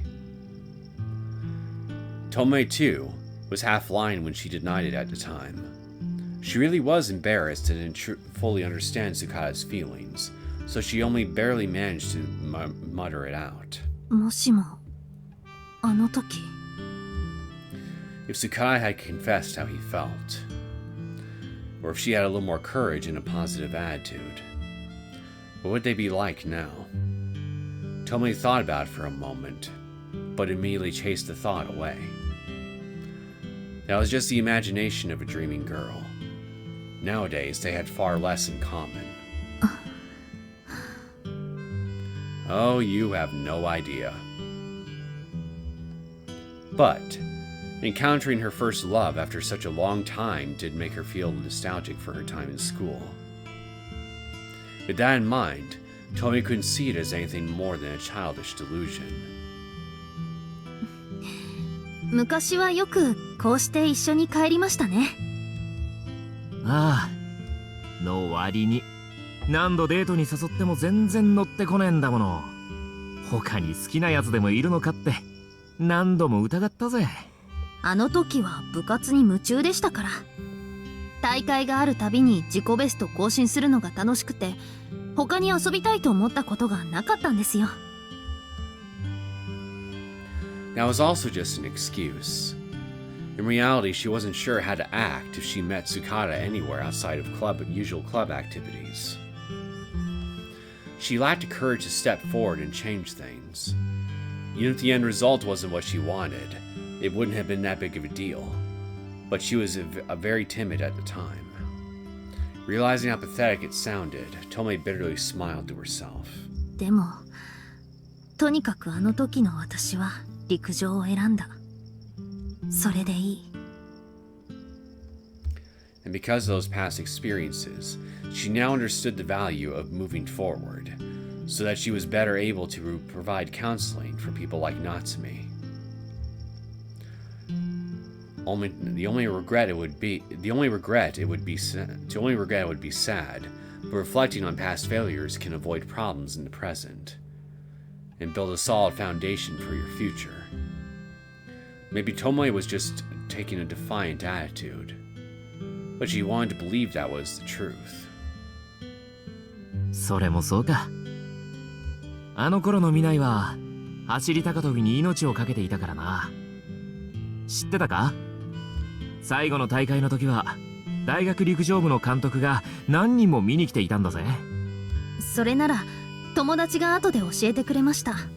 顧問の先生にも言われましたよ。推薦の話がいっぱいあるって。でも私は自分の記録を更新することだけが楽しくて、それで大学に行くなんてあんまり考えたことありませんでした。In fact, after her parents' death and Monika's sudden illness changed the course of her life.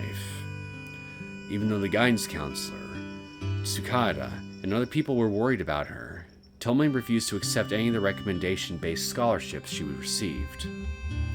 Even though track was the only thing she was passionate about, she didn't feel any regrets. 陸上で生計を立てるつもりでもなかったのに、なんであんなに必死だったんだろう。Thinking about it now, it was strange. Looking back on her time as a student, she paid little thought to becoming an adult. Her dreams of the future, like becoming a stewardess, were just something she longed for. だから、Stewardess? 学生時代は楽しかったというより、楽だったかな。She wasn't thinking about the future, or anyone other than herself. She just devoted all her time and her thoughts toward enhancing the present. She had nothing to be responsible for, so she became absorbed in the activity she loved and paid the minimum amount of focus to everything else. It was only after she became a member of society that she realized that it was a luxury she could only afford in her student days. That was when she learned what it meant to become an adult. With that in mind, she wondered if she should have made more of an effort toward her future outside of club activities, and she didn't want to speak of her carefree past. その点、塚田先輩は真面目でしたよね。政治家になるって大きな目標を持って。そのためにはいい大学に行って勉強と同時に人脈を築いていくんだって。そんなこと言ってたっけ？言っていましたよ。私覚えています。そして大臣、果ては首相になって大きな権力を持っていろんな人を幸せにするのが夢だって。I don't know. Given who he works for and what his employers are regularly involved with, I don't really think he's bringing much happiness to the people to speak of. Personally. 夢か。 Well, holy shit! He's got balls. Eyeballs. それを信じてた頃もあったな。Tsukada continued walking and gazed up at the starry sky as he muttered that. She couldn't help but think that the side of his face looked a little lonely in the darkness of the night. うまくいっていないんですか？今の秘書の仕事。いや、順調だよ。千葉先生は来たるべき総選挙に向けて気力充実。選挙事務所も準備万端。長年支持してきてくれた人も多く、実績もあって盤石の構えだ。次もまた大臣か、うまく進めば副総理クラスだな。すごいですね。となると次の選挙は塚田先生の出番ですか？俺まだまだだよ。代議士に名乗り出ようにも上はいっぱいで、下はわずかに残った空席待ちだ。しかもお偉い方が居残れば居残るほどその数は年々減る一方、俺の出番はいつになったら回ってくるのやら。先輩、議員先生と一度でも呼ばれたらなかなか自分からはやめられないものらしい。生徒会のように毎年の代替わりってわけにはいかないのさ。Even though Tomoe half meant that as a joke, Tsukada's unexpected display of emotion made Tomoe stop playing around. The Osamu Tsukada, she knew, was confident and flirtatious, not someone to be frustrated by hardship. Was he hitting such a huge wall that he was going backwards? だけどそういう古狸どもをバッサバッサ切っていくって言ってませんでしたか？先輩の好きだった鉄血宰相のように。おいおい、そりゃビスマルクの方だろ。プロイセンの。俺が好きなのは覚えていますよ。絶対王政を打倒して議会政治の基礎を作ったイギリスの政治家ですよね。Tomoe intentionally got it wrong to soften the mood, and smiled. Oliver Cromwell, a politician who led the Puritans to fight against the tyranny of their king, and significantly contributed to strengthening the power of Parliament. At the time, it was insane and reckless to consider challenging an opponent who was regarded as an incarnation of God. People like Tomoe, looking back on it hundreds of years later, couldn't possibly understand. But he was able to achieve it with the exceptional power and cooperation of his many supporters. It was one of the most groundbreaking events in terms of civil revolutions. In fact, the later American Revolutionary War and the French Revolution wouldn't have happened without it. And when Tsukada was a student, that was a historical figure he looked up to. After all, anytime the topic of politics came up, he began passionately discussing it, although Tomoe was bewildered and only half listened. でもそんな剛腕の人でも最後は独裁者になって議会そのものをなくしてしまった。そして自分の息子が同様の支配体制を築くことができるよう世襲制を固めた。Well, that's unfortunate. そう考えると正しい政治って何なんだろうって感じます。そうだな。未来はむしろ彼のやったことは革命じゃなく簒奪、クーデターだって言ってたしな。I guess technically you're right to call it that. 彼の功績すべてを否定するわけじゃないんです。だけど血が流れない革命が本当にあるのだとしたら、それが一番理想的なんだと思います。確かにな。だが民主政治ってものが定着していない状況ではそれもやむを得ない一つの選択肢だった。結局自分から精力的に考えて動くことのできる人間なんてできれば誰かに任せたいし責任を負わせて従うだけってのは楽だからな。まして意見の違う相手を説得することがどれだけ大変か。自分がその立場に近づいて改めて痛感するよ。ですね。Tomoe let out a bitter sigh as she agreed with him. Even as a member of the police force, she always felt frustrated by obstructions. Even when she's convinced she's in the right, it still takes a lot of effort to earn the cooperation of superiors. And even when they do move, their support and expectations become shackles, and can even make you lose the opportunity to get what you want. That trade-off was Tomoe's personal dilemma, and it would eternally serve as an obstacle in future activities. Moreover, there's a significant amount of delay before you can even become a politician. And even if you're lucky enough to be elected to the position, there are rival factions, disputes with opposition parties, and dealing with bureaucrats awaiting you there.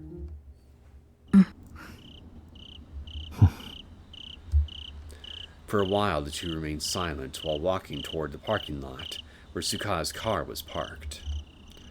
Somehow they had entered a topic neither one wanted to step on the other, so they both remained silent. But while they were talking, Tomoe actually noticed something strange. さっきから全然警察の話題がない。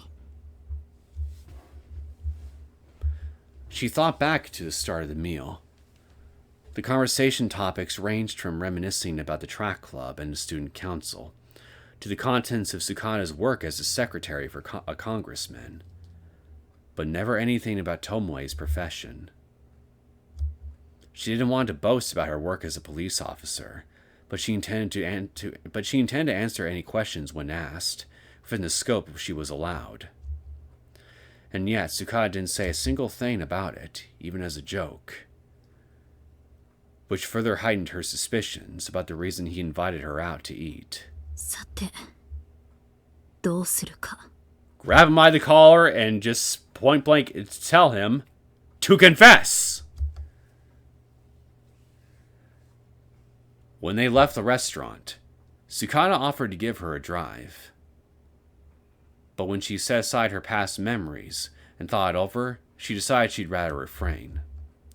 She knew from the information Narukata provided that there were some big names in the pharmaceutical world involved in distributing the medicine Natsumi and Rena were taking. Considering that, a former welfare minister like Chiba was one of the targets of suspicion in the investigation. Moreover, his secretary Tsukada contacted her right at the same time. The timing was just too perfect. このまま彼の車に同乗したら、どこに連れて行かれることか。 Hell, the damn thing might explode for all you know. She certainly did want to trust Tsukada. But looking back, that naivete was the reason she was led astray by Hanada's betrayal. She had to be especially careful here. In thinking that, she thought it would be best to decline, but at that moment... なあ、見ない。はい。ローウェル社のこと、どこまで調べた？ Getting straight to the point now, I see.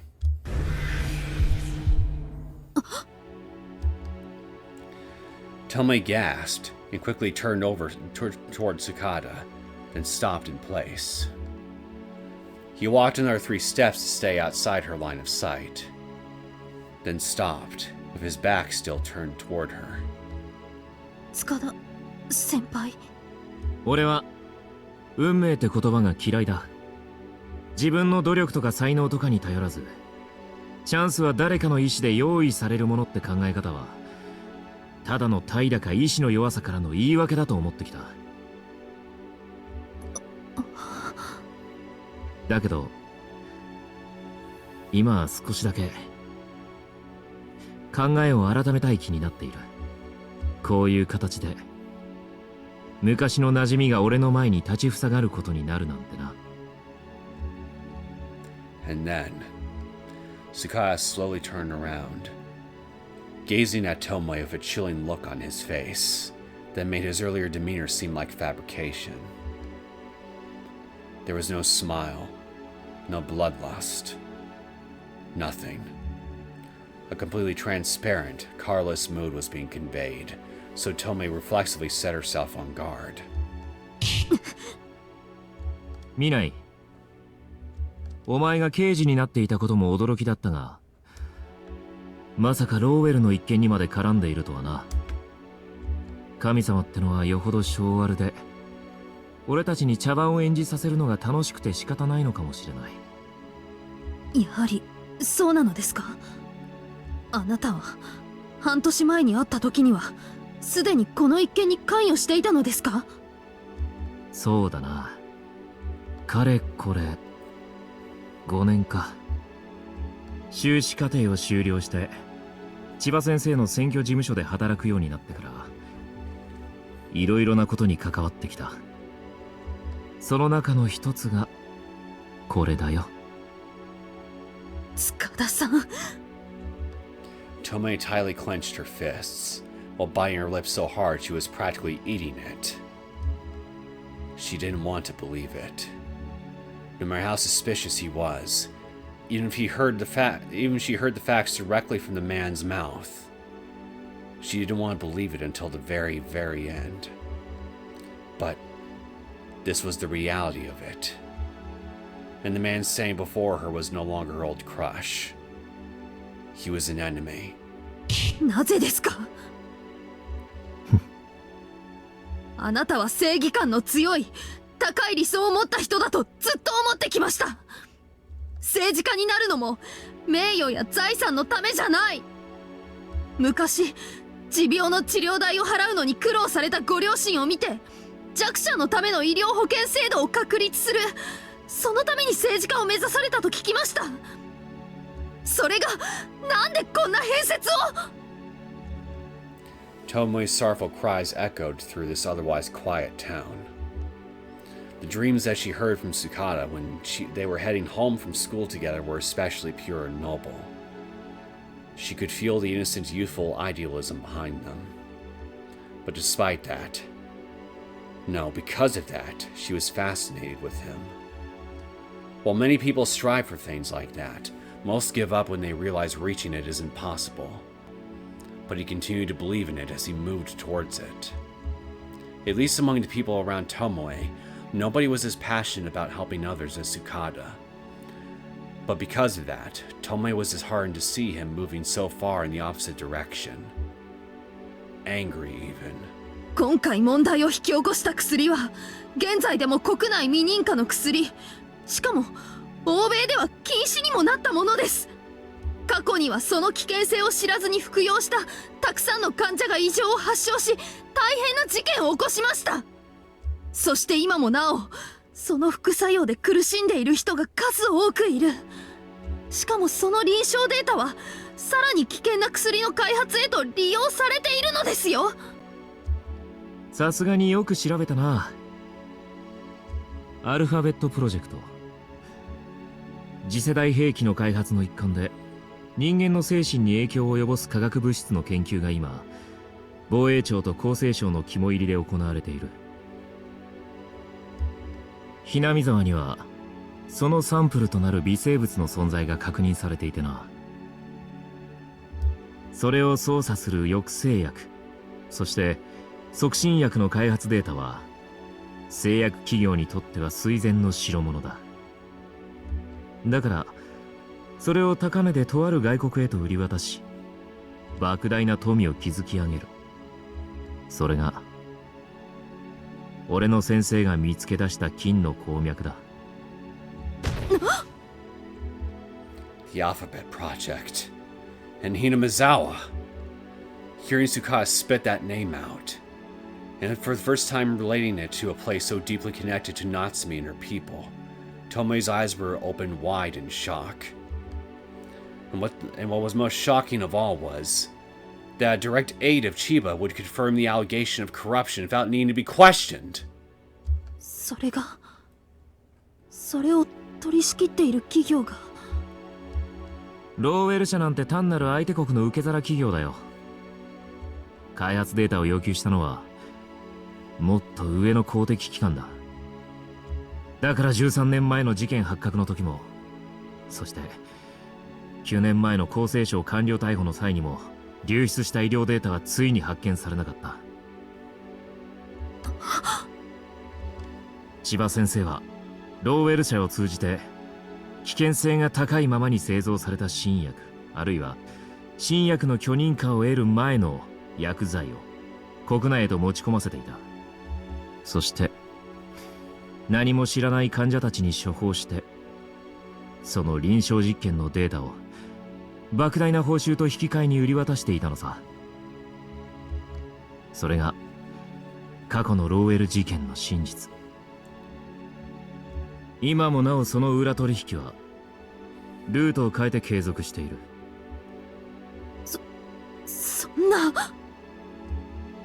She had already heard the truth behind the Lowell incident from Yamaoki, and that the incident ended without the true mastermind behind a conspiracy ever being caught. But Tomoe couldn't imagine that the practice was still continuing even today. 日本は実験施設ではありません。そして患者たちはモルモットじゃない。それを認め仲介してさらなる悲劇を引き起こす火種を作りながら、あえて見て見ぬふりをしている死の商人たちの存在はあなたが最も嫌う人種だったはず。 Amen to that. なのにどうしてあなたはその連中に加担を。突き止めるためさ。それと敵討ちだ。敵討ち。お前には関係のないことさ。 Is it related to your parents then? After saying that, Tsukada pulled a cigarette from his inside pocket, lit it, and spit out a puff of smoke. Tobacco weakens your endurance, so he hated it ever since his school days. Nevertheless, the fact he was so freely willing to smoke demonstrated just how much he'd changed, so Tomoe's chest painfully tightened. なあ、見ない。お前はこの件から早く手を引いた方がいい。どこまで調べてもお前たちだけでは立ち向かえない。いや、この国の合法的な機関では絶対にかなわない相手だ。そんな奴らに逆らうなんて、それこそ無謀だよ。それがあなたの正義ですか。強い者にはへつらい、弱い者を虐げる。そんな世の中を一番嫌っていたのはあなたじゃなかったのですか。なら聞くが、お前はこの後どうするつもりだ。苦労して立ち上げた捜査本部に今回の捜査内容を報告する。そこまではいい。だがな、選挙公示前とはいえ代議士の汚職を追及し逮捕する権限は警察にはない。なぜなら警察は公安も含めて政治家には逆らえない立場に置かれているものだからな。官僚、警察、軍隊、歴史を紐解くまでもなく国家を保全するそれらの機関が民衆側に立った例はゼロと言ってもいい。法律も権力者の支配に都合よく構成されて、真面目な倫理と道徳を持つ者ほどアホを見る。民主主義なんて所詮は強者が弱者を従えるための方便。お前たちはそのための道具でしかないのさ。そんなことはありません。私たちは公僕、この国に住む全ての人の権利と暮らしを守るための存在です。政治家の私兵集団なんかじゃない。きれい事を言うな。何も分かっていないくせに。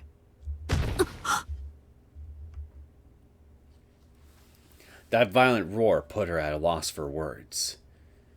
Then, Tsukada gazed at Tomoe with a hateful look in his eyes, like he was about to pounce on her.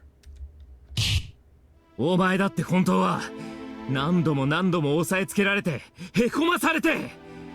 言っておくがな、見ない。俺はお前以上に汚い世界をこれまで見てきた。見せられてきたんだ。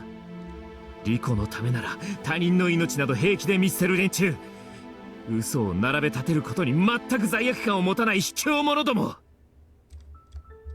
そのくせ奴らは国とか天下とかいう言葉を臆面もなく大義名分にして自分のエゴを正当化して開き直る。はっ、バカバカしい。何が誰々のためだ。あいつらが見ているのは自分の懐だけじゃねえか。塚田さん。俺だってどうにかしたい。少しでもいい方向へと変える何かをしたいとずっと思ってきたさ。でもな、この国のお偉い方はずるくて汚くて薄情者ばっかりだ。自分の物欲と名誉欲を満たすことだけしか考えていない。 Welcome to the world of politics. It's not just a Japanese thing, unfortunately. たとえ友人でも家族でも平気で蹴落とす。だったら俺もそう生きて何が悪い。 Yes. それを批判できるほどお前は公明正大に生きてるって言い切れるのか。お前はいいさ。自己満足に生きて正義の皆に陶酔して、たとえ失敗しても仕方がなかった、でも事件は他にもあるからこの次頑張りましょうで通用する。だがな、俺たちの世界は力こそ正義で、そして競争から脱落した者は二度とは這い上がってはこれない。理想を実現するには力が必要だ。そのための手段を選ぶ余裕なんて俺たちにはあるものか。それがあなたの結論ですか。 Contrary to Tsukada's fierce rage, Tomoe's heart was calm and cool, and sad, and lonely. Back when he was in school, he had higher ideals than anyone and spared no effort in order to achieve them. But now, he was caught up in this theory of power, exposing his ugly, nasty form. Well, unfortunately, he's not wrong about a lot of what he's saying here.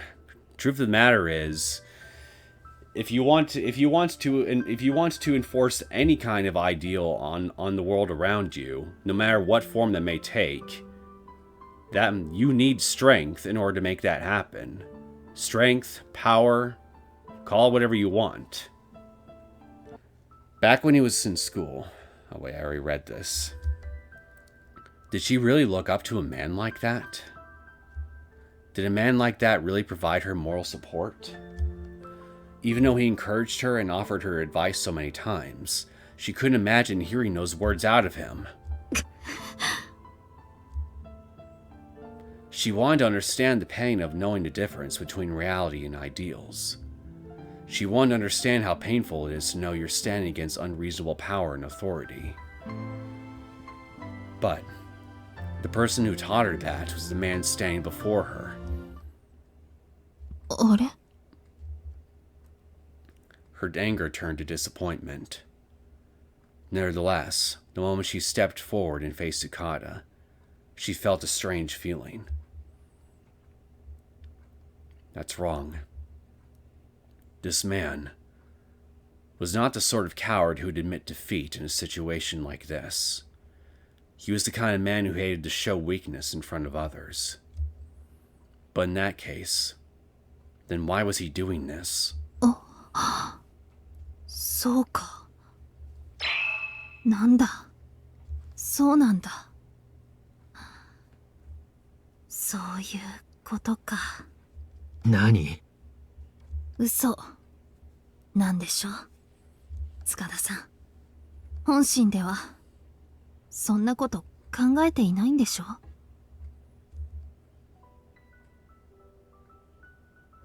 After saying that, Tomoe shook off the disgust and disappointment that had been clinging to her just a moment ago, looking to find a little hope. Or rather, faith, as she safely gazed at Tsukada. Softly. Maybe he had betrayed her.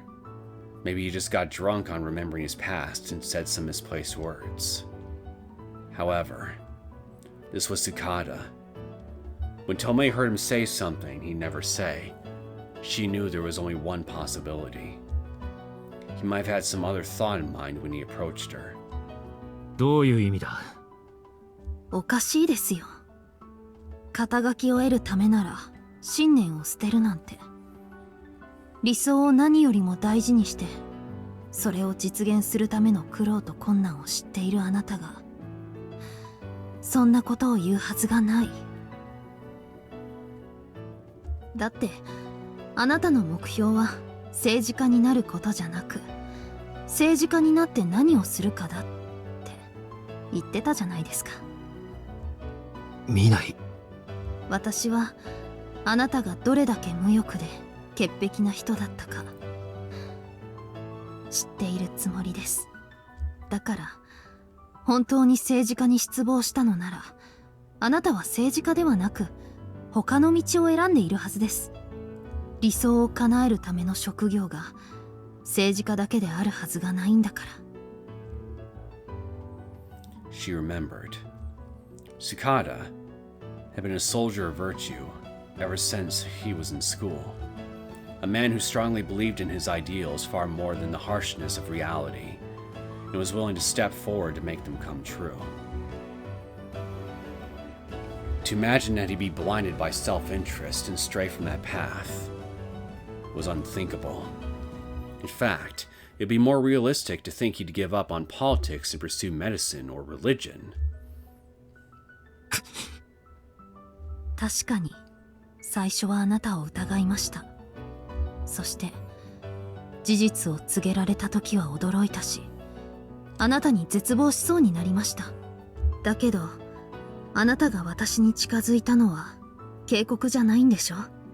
だってわざわざテレビドラマ見たくそちらの事情を話す理由ないじゃないですか。 As she put the thoughts running through her head into words, Tomoe's hunch transformed into conviction. Yes, she knew it. Tsukada was testing her. If he turned himself into the villain, he'd be able to determine her real intentions and decide how much to say based on that. やっぱり変わってないな。 She chuckled at the strangeness of it. The way he sought out the thoughts and sense of values in others like this was exactly the same as old times. あなたは何をしようとしているんですか。そしてどうして私に近づいたのですか。私に疑われること、失望されることを覚悟の上で。塚田さん、あなたにとって私はまだ頼りない後輩のままかもしれない。ですが私も生きる覚悟と責任というものをこれまでに少しは学んできたつもりです。だからお願い、私を信じていただけませんか。ザーク。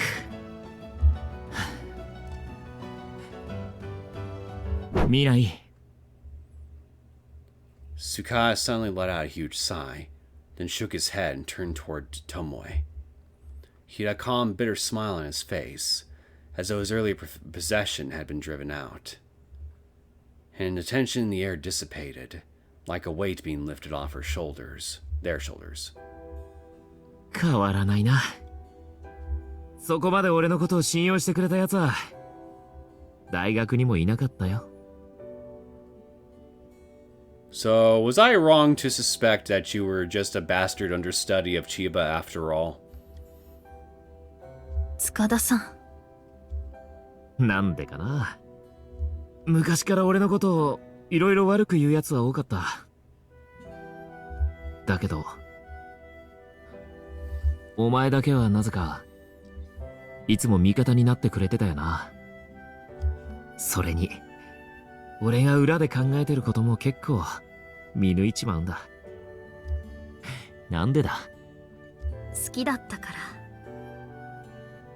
ら。いえ、それ以上に尊敬していたからだと思います。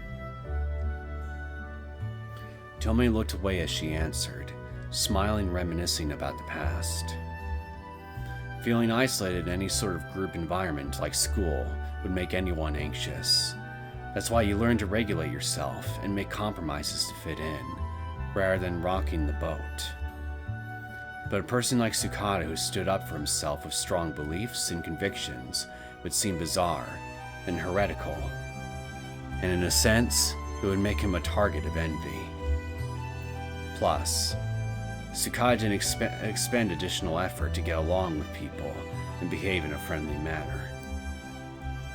But on the other hand, he was very kind and sympathetic toward other people like himself who made an effort. 両親の事件があった後、みんな心配はしてくれたけど、腫れ物に触るような扱いでした。まして雑誌でありもしないことを書かれるようになってからは、仲の良かった友達まで距離を置くようになっていった。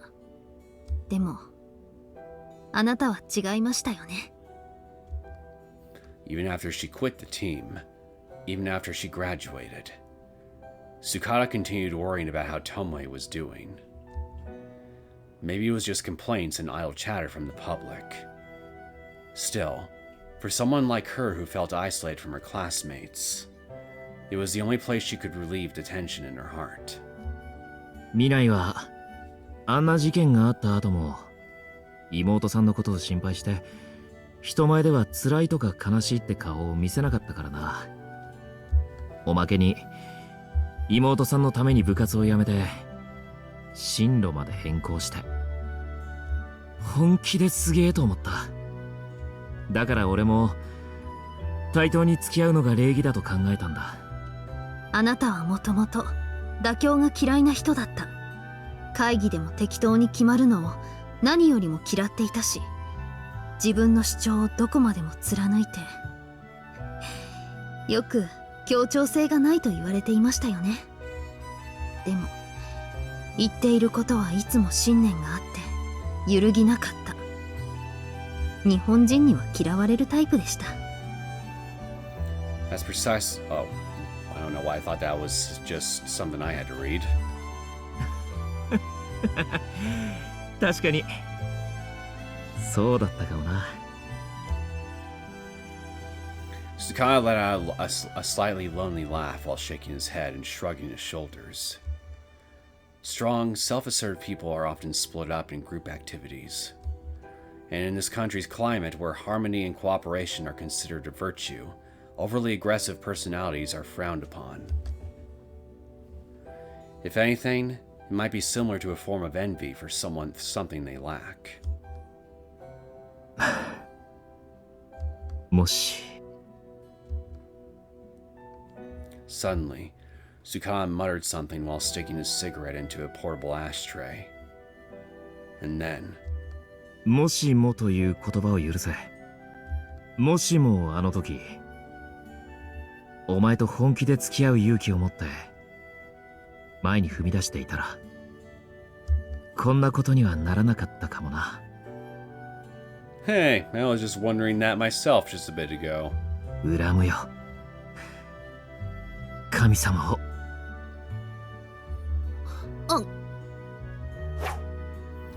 Tsukada pulled something out of his coat pocket and tossed it toward Tomoe with a snap of his wrist. She grabbed it with both hands and held it under the streetlight as she opened them.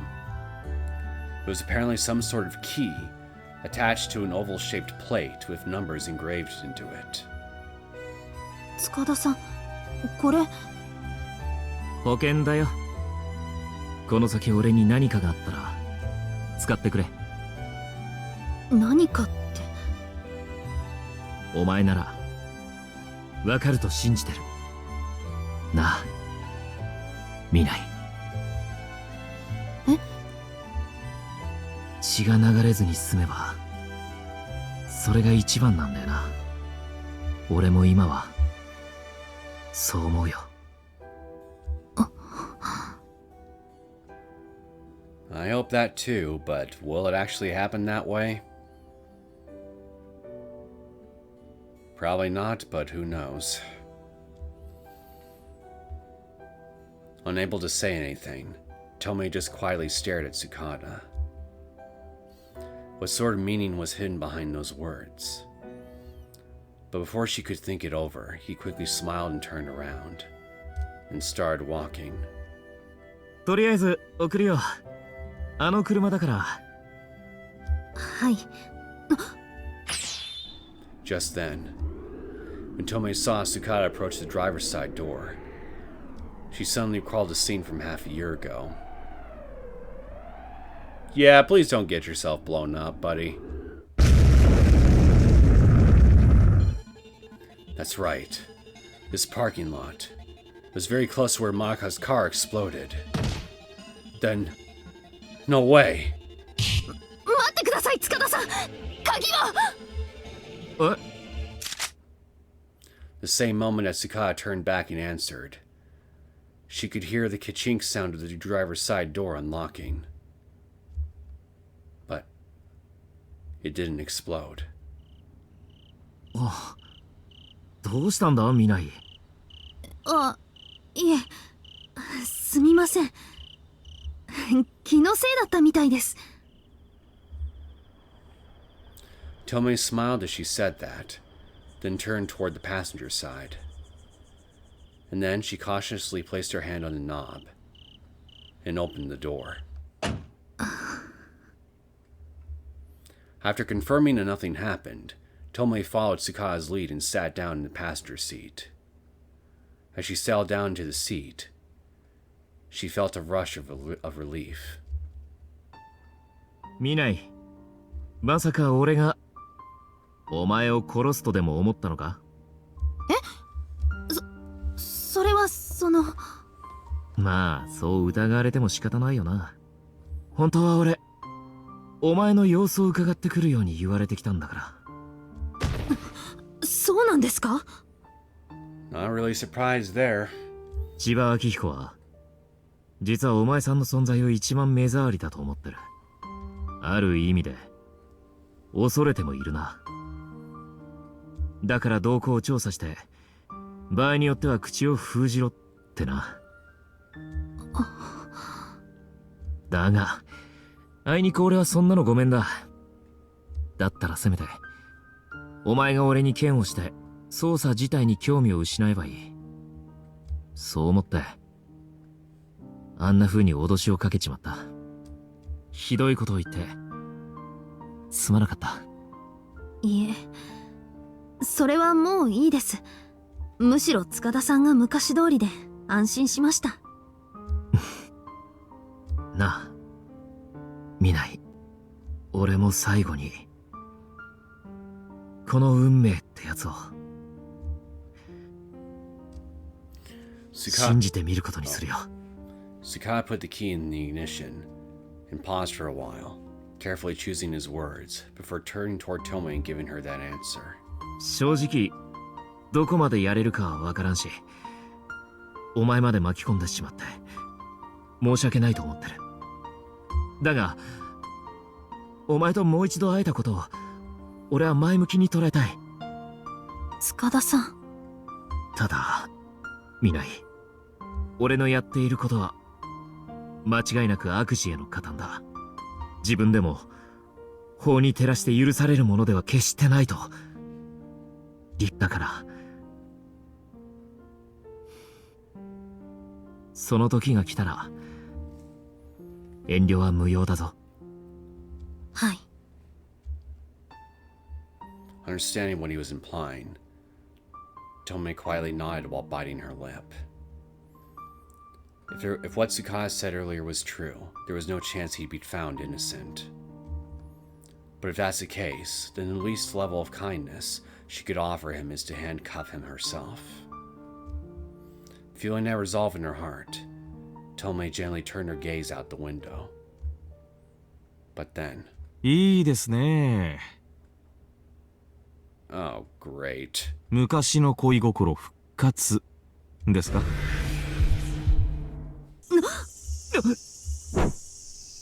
Even though nobody else should be in the car, turned toward the voice coming from the back seat. And then... something was inserted through the back headrest and against the nape of Tsukada's neck, causing him to let out a moan as his body convulsed. Then his head slammed against the steering wheel and the momentum of his upper body behind it. And he stopped moving. The moment she looked back, the enemy didn't waste that opportunity. She felt a numbness across her entire body, like she was struck by lightning. Then her consciousness quickly began fading away. She saw the black mass emitting sparks and realized it was a stun gun. But it was the last thing she saw before her vision was swallowed by the darkness.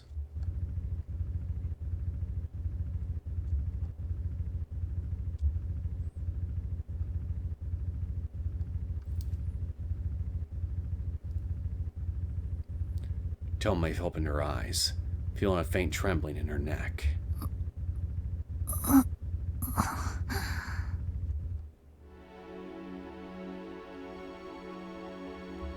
It was dark. No, not just that. The outlines of shapes were blurry and hard to make out. She could tell she was inside a car based on the unique smell and feel inside the chair. But everything outside the window looked like total darkness, so she had no idea where it was. It felt like she was in a dream. Like she'd been dragged to the depths of the darkness. ここはどこ？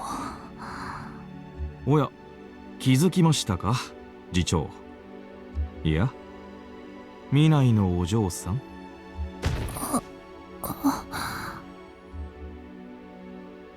She raised her head, which felt heavy as lead, and turned toward the source of that voice. The passenger side window was open about 3 centimeters, and in that gap, she could see a familiar person's eyes. さすが、アルコールに強いだけありますね。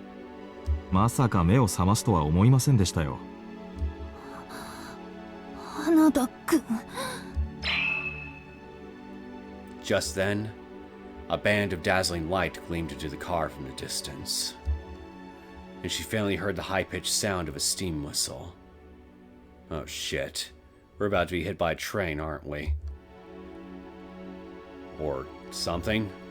That light just now must have been a lighthouse. So this is the harbor. Oh no, we're gonna get pushed into the ocean.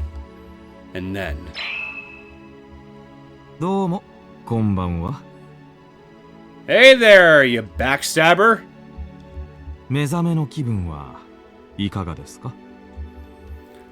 The face reflected in the light as it shone past again was that of her subordinate, who supposedly went missing just a few days ago. Hanada. どうして？ Tomoe instinctively tried to lean forward, but was quickly struck by a feeling of dizziness and fell over in her seat. There was no strength left in her body. A lethargic sensation enveloped her mind, and she could feel her vision and consciousness wavering. If she relaxed her focus for even a moment, she'd close her eyes and fall asleep. ああ、気をつけた方がいいですよ。あなたは飲みすぎて泥酔ってことになっているんだから。下手に動くと余計に酔いが回って気分が悪くなるだけですよ。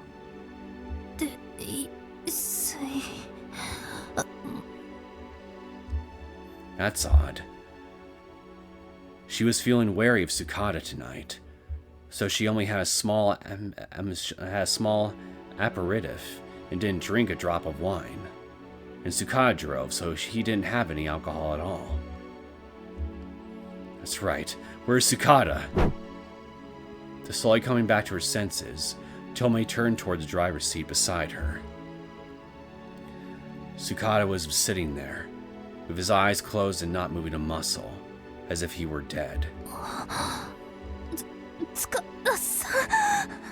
大丈夫です。まだ生きてますよ。どうやら秘書さんの方はそれほど酒に強くなかったようですね。ま、普通アルコールを血管に注射されたりなんてしたら少量でも一気に酔っ払っちまうんですが。Alcohol intoxication happens far sooner when injected into the bloodstream rather than being taken orally. Even a small amount will have an immediate effect on the whole body. It was a faintly rudimentary disguise for making something look like a drunk driving accident. And depending on where you choose to inject it, it can be very difficult for forensics to notice the injection mark. 酒を飲みすぎて酔いざましに港を訪れたもののハンドル操作を誤って海に落下。警察官なのにダメだな。ちゃんと注意してあげないとダメじゃないですか。貴様。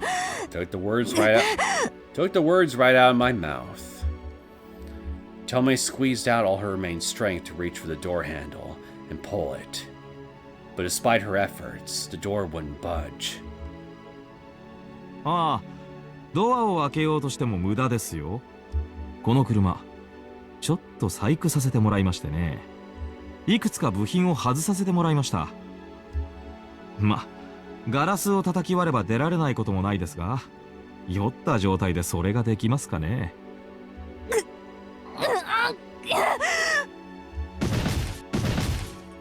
In a fit of rage, Tomoe violently slammed onto the door 2 or 3 times.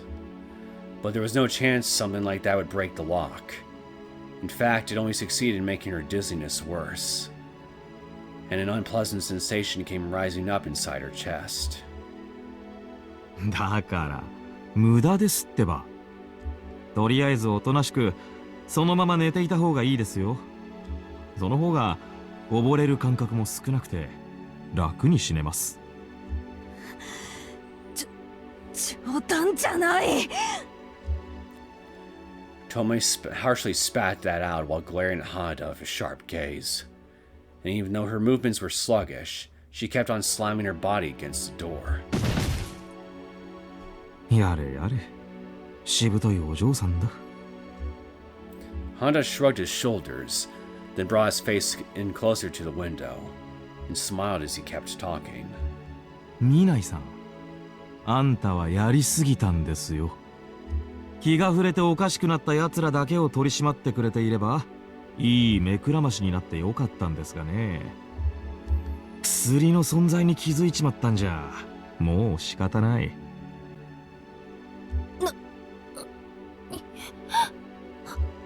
俺としても、あんたのことは結構気に入ってたんですよ。でも上からの命令です。悪く思わんでくださいな。上って誰よ。Hanada whistled like he was impressed by that question.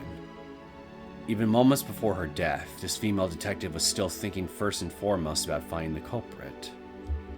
正直、答える義務はありません。と言いたいところだが、メイドの土産だ。誰に殺されるかわからんまま死んで、化けて出られるのも勘弁ですからね。そこの秘書さんがお仕えしている先生様ですよ。Wish I could say I was surprised, but I'm really not.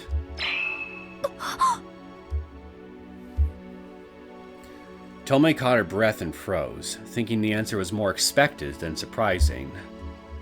So, the mastermind behind this series of events was Welfare Minister Akihiro Chiba?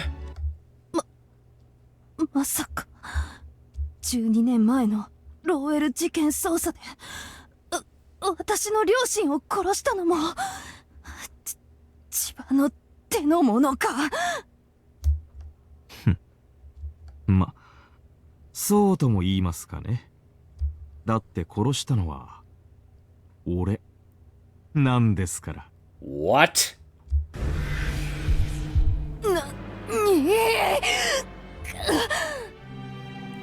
A rush of numbness coursed through her body, like all the blood had drained out of her, and her vision suddenly darkened. The flow of time had come to a halt, like she was stuck between two moments. She couldn't move a muscle. Her arms and legs were ensnared like the air itself was frozen. On the other hand, her thoughts were finally starting to cool down, so she began organizing and piecing together this new information. This man standing right before her eyes was one of her subordinates, who always worked at her side, but he was the one who burned down her parents' home 12 years ago. An event that was so deeply engraved into her heart and mind. どうです？長年追ってきたご両親の仇をその目で見た感想は。貴様！さて、おしゃべりの時間はおしまいです。このままあの世に行くまでの短い時間、恋人とのドライブを楽しんでくださいな。海の底への直行便ですよ。では、ごゆっくり。Hana moved toward the front of the car as he said that, then crouched down, disappearing under the hood. Just as the car began to lurch forward, she realized that he had removed the stoppers in front of the tires.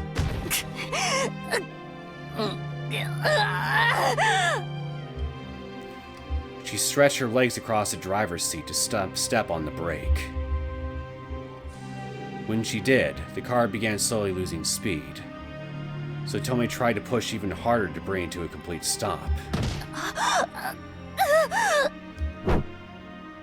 But the alcohol coursing through Tomoe's head caused her consciousness to fade out for a moment, and as soon as the feeling in her foot disappeared, the car began moving once again. Come on! Hold out! Tomoe reinvigorated her fading consciousness and kicked her foot down hard to push on the brake once more. Watching this from the outside, it was probably quite humorous. But if she relaxed for even a moment, her thoughts and consciousness would fade all at once, causing Tomoe and Tsukada to plummet into the sea, locked inside this car. 大したものですね。ま、力を入れればその分、アルコールが全身に回る。無駄なあがきだと思いますが、心ゆくまで頑張ってくださいな。俺は忙しいんで、ここで失礼します。花だ。さよなら、お嬢さん。あなたの理想論はなかなか素敵でした。天下の大臣に一泡吹かせたそのガッツに乾杯。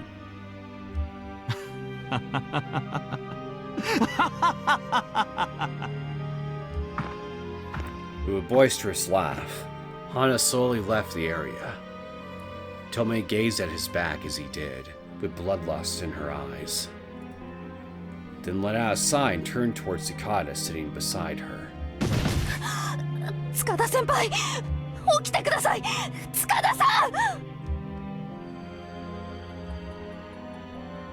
Tomoe desperately held her foot down on the brake, while using all her remaining strength to shake Tsukada over and over again. But Tsukada didn't move. His body temperature indicated he was still alive, but his arms, his legs, even his eyelids wouldn't budge. お願い、起きて塚田さん。このままじゃ、このままじゃ。No longer able to speak articulately, Tomoe barely squeezed that out in a heavy voice. Where's a Deus Ex Fujita when you need him? Fujita! Somebody! Help! But, just as Honda said, her movements had become sluggish, and to make matters worse, her consciousness was dwindling. The darkness clouding her vision was getting deeper and deeper. Her head was swirling, and her thoughts scattered, like she was riding an amusement park ride.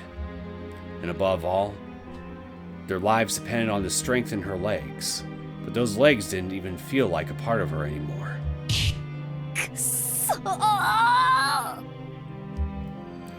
She put a hand on the steering wheel in hopes of at least turning the car in another direction. But no matter how far she spun it, the car kept moving straight. Similarly, pulling it up on the parking brake didn't bring the car to a stop. She didn't even feel any resistance behind it. 死ぬの、私。ここで。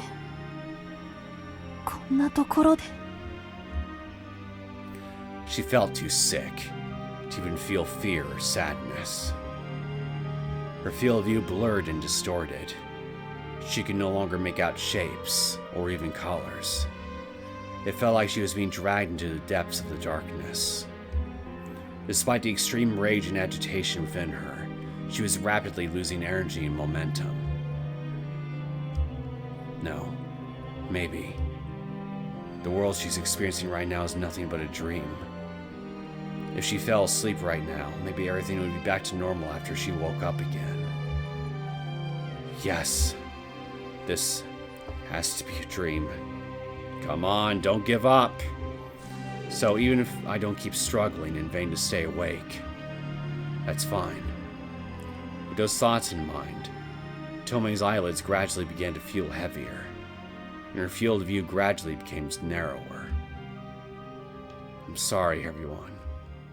Madoka, Fujita-kun, Yamaoki-san, Mino-san, Natsumi-san, Rena-san. The faces of people she knew came to mind, one after another, and she muttered an apology to each and every one of them, even as all the strength drained from her body. And eventually, even the feeling of holding down the brakes started to feel weaker. And then...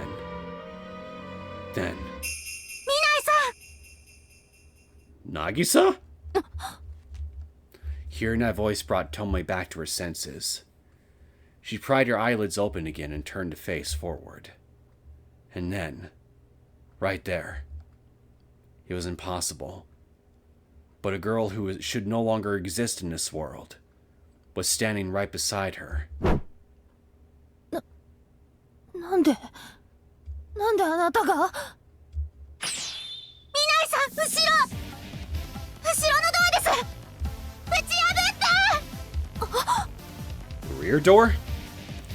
The girl had a look of desperation on her face as she shouted and pointed behind Tomoe.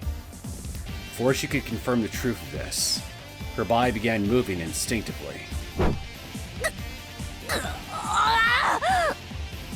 Tomoe kicked against the dashboard and used the momentum to slide her body into the gap between the two seats, making her way into the back seat.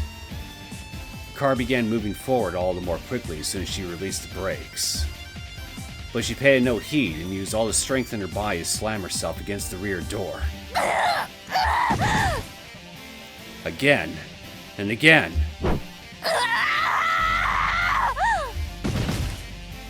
When she slammed into the rear side door a second time, it let out a crunching sound as the door came open. She courageously looked back at Tsukada with the feeling that she had done it, then turned back toward the wharf and took a deep breath.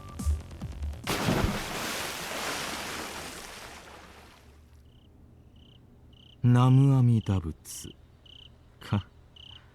ご両親と同じ末路をたどるのも運命ってやつですかね。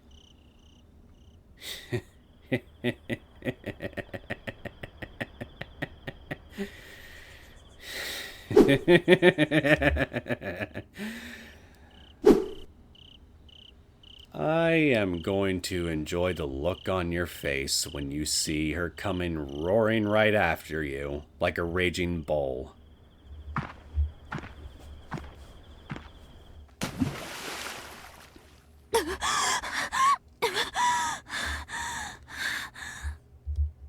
While holding Tsukada's body, Tomoe swam across the surface of the sea to a corner of the wharf, where thankfully she spotted a ladder that led up to the surface. And then... Tsukada-san! しっかりしてください! Tsukada-san! After shouting that, Tomoe's voice became very thin, and she coughed up all the water inside her throat. Then, Tomoe collapsed and completely lost consciousness.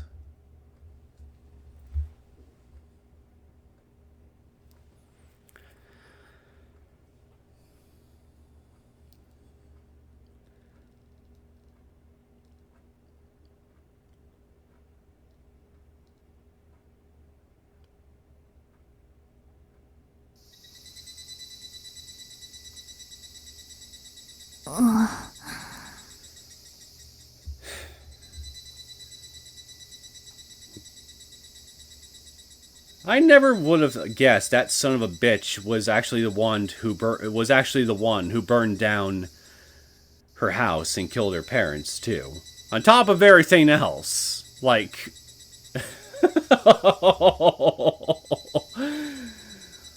Oh yeah, watching him getting taken down is going to be so satisfying.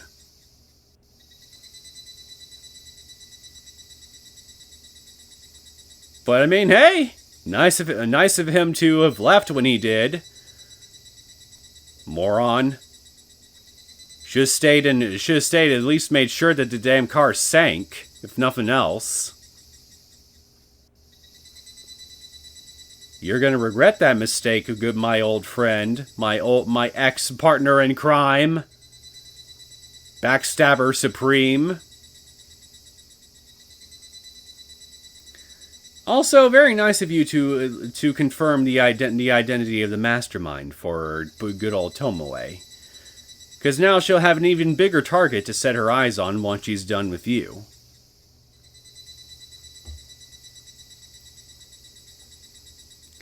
It's all coming together now. I'm coming for you, Chiba. I'm gonna shave your ass, glue it on your head, and send you to the slammer.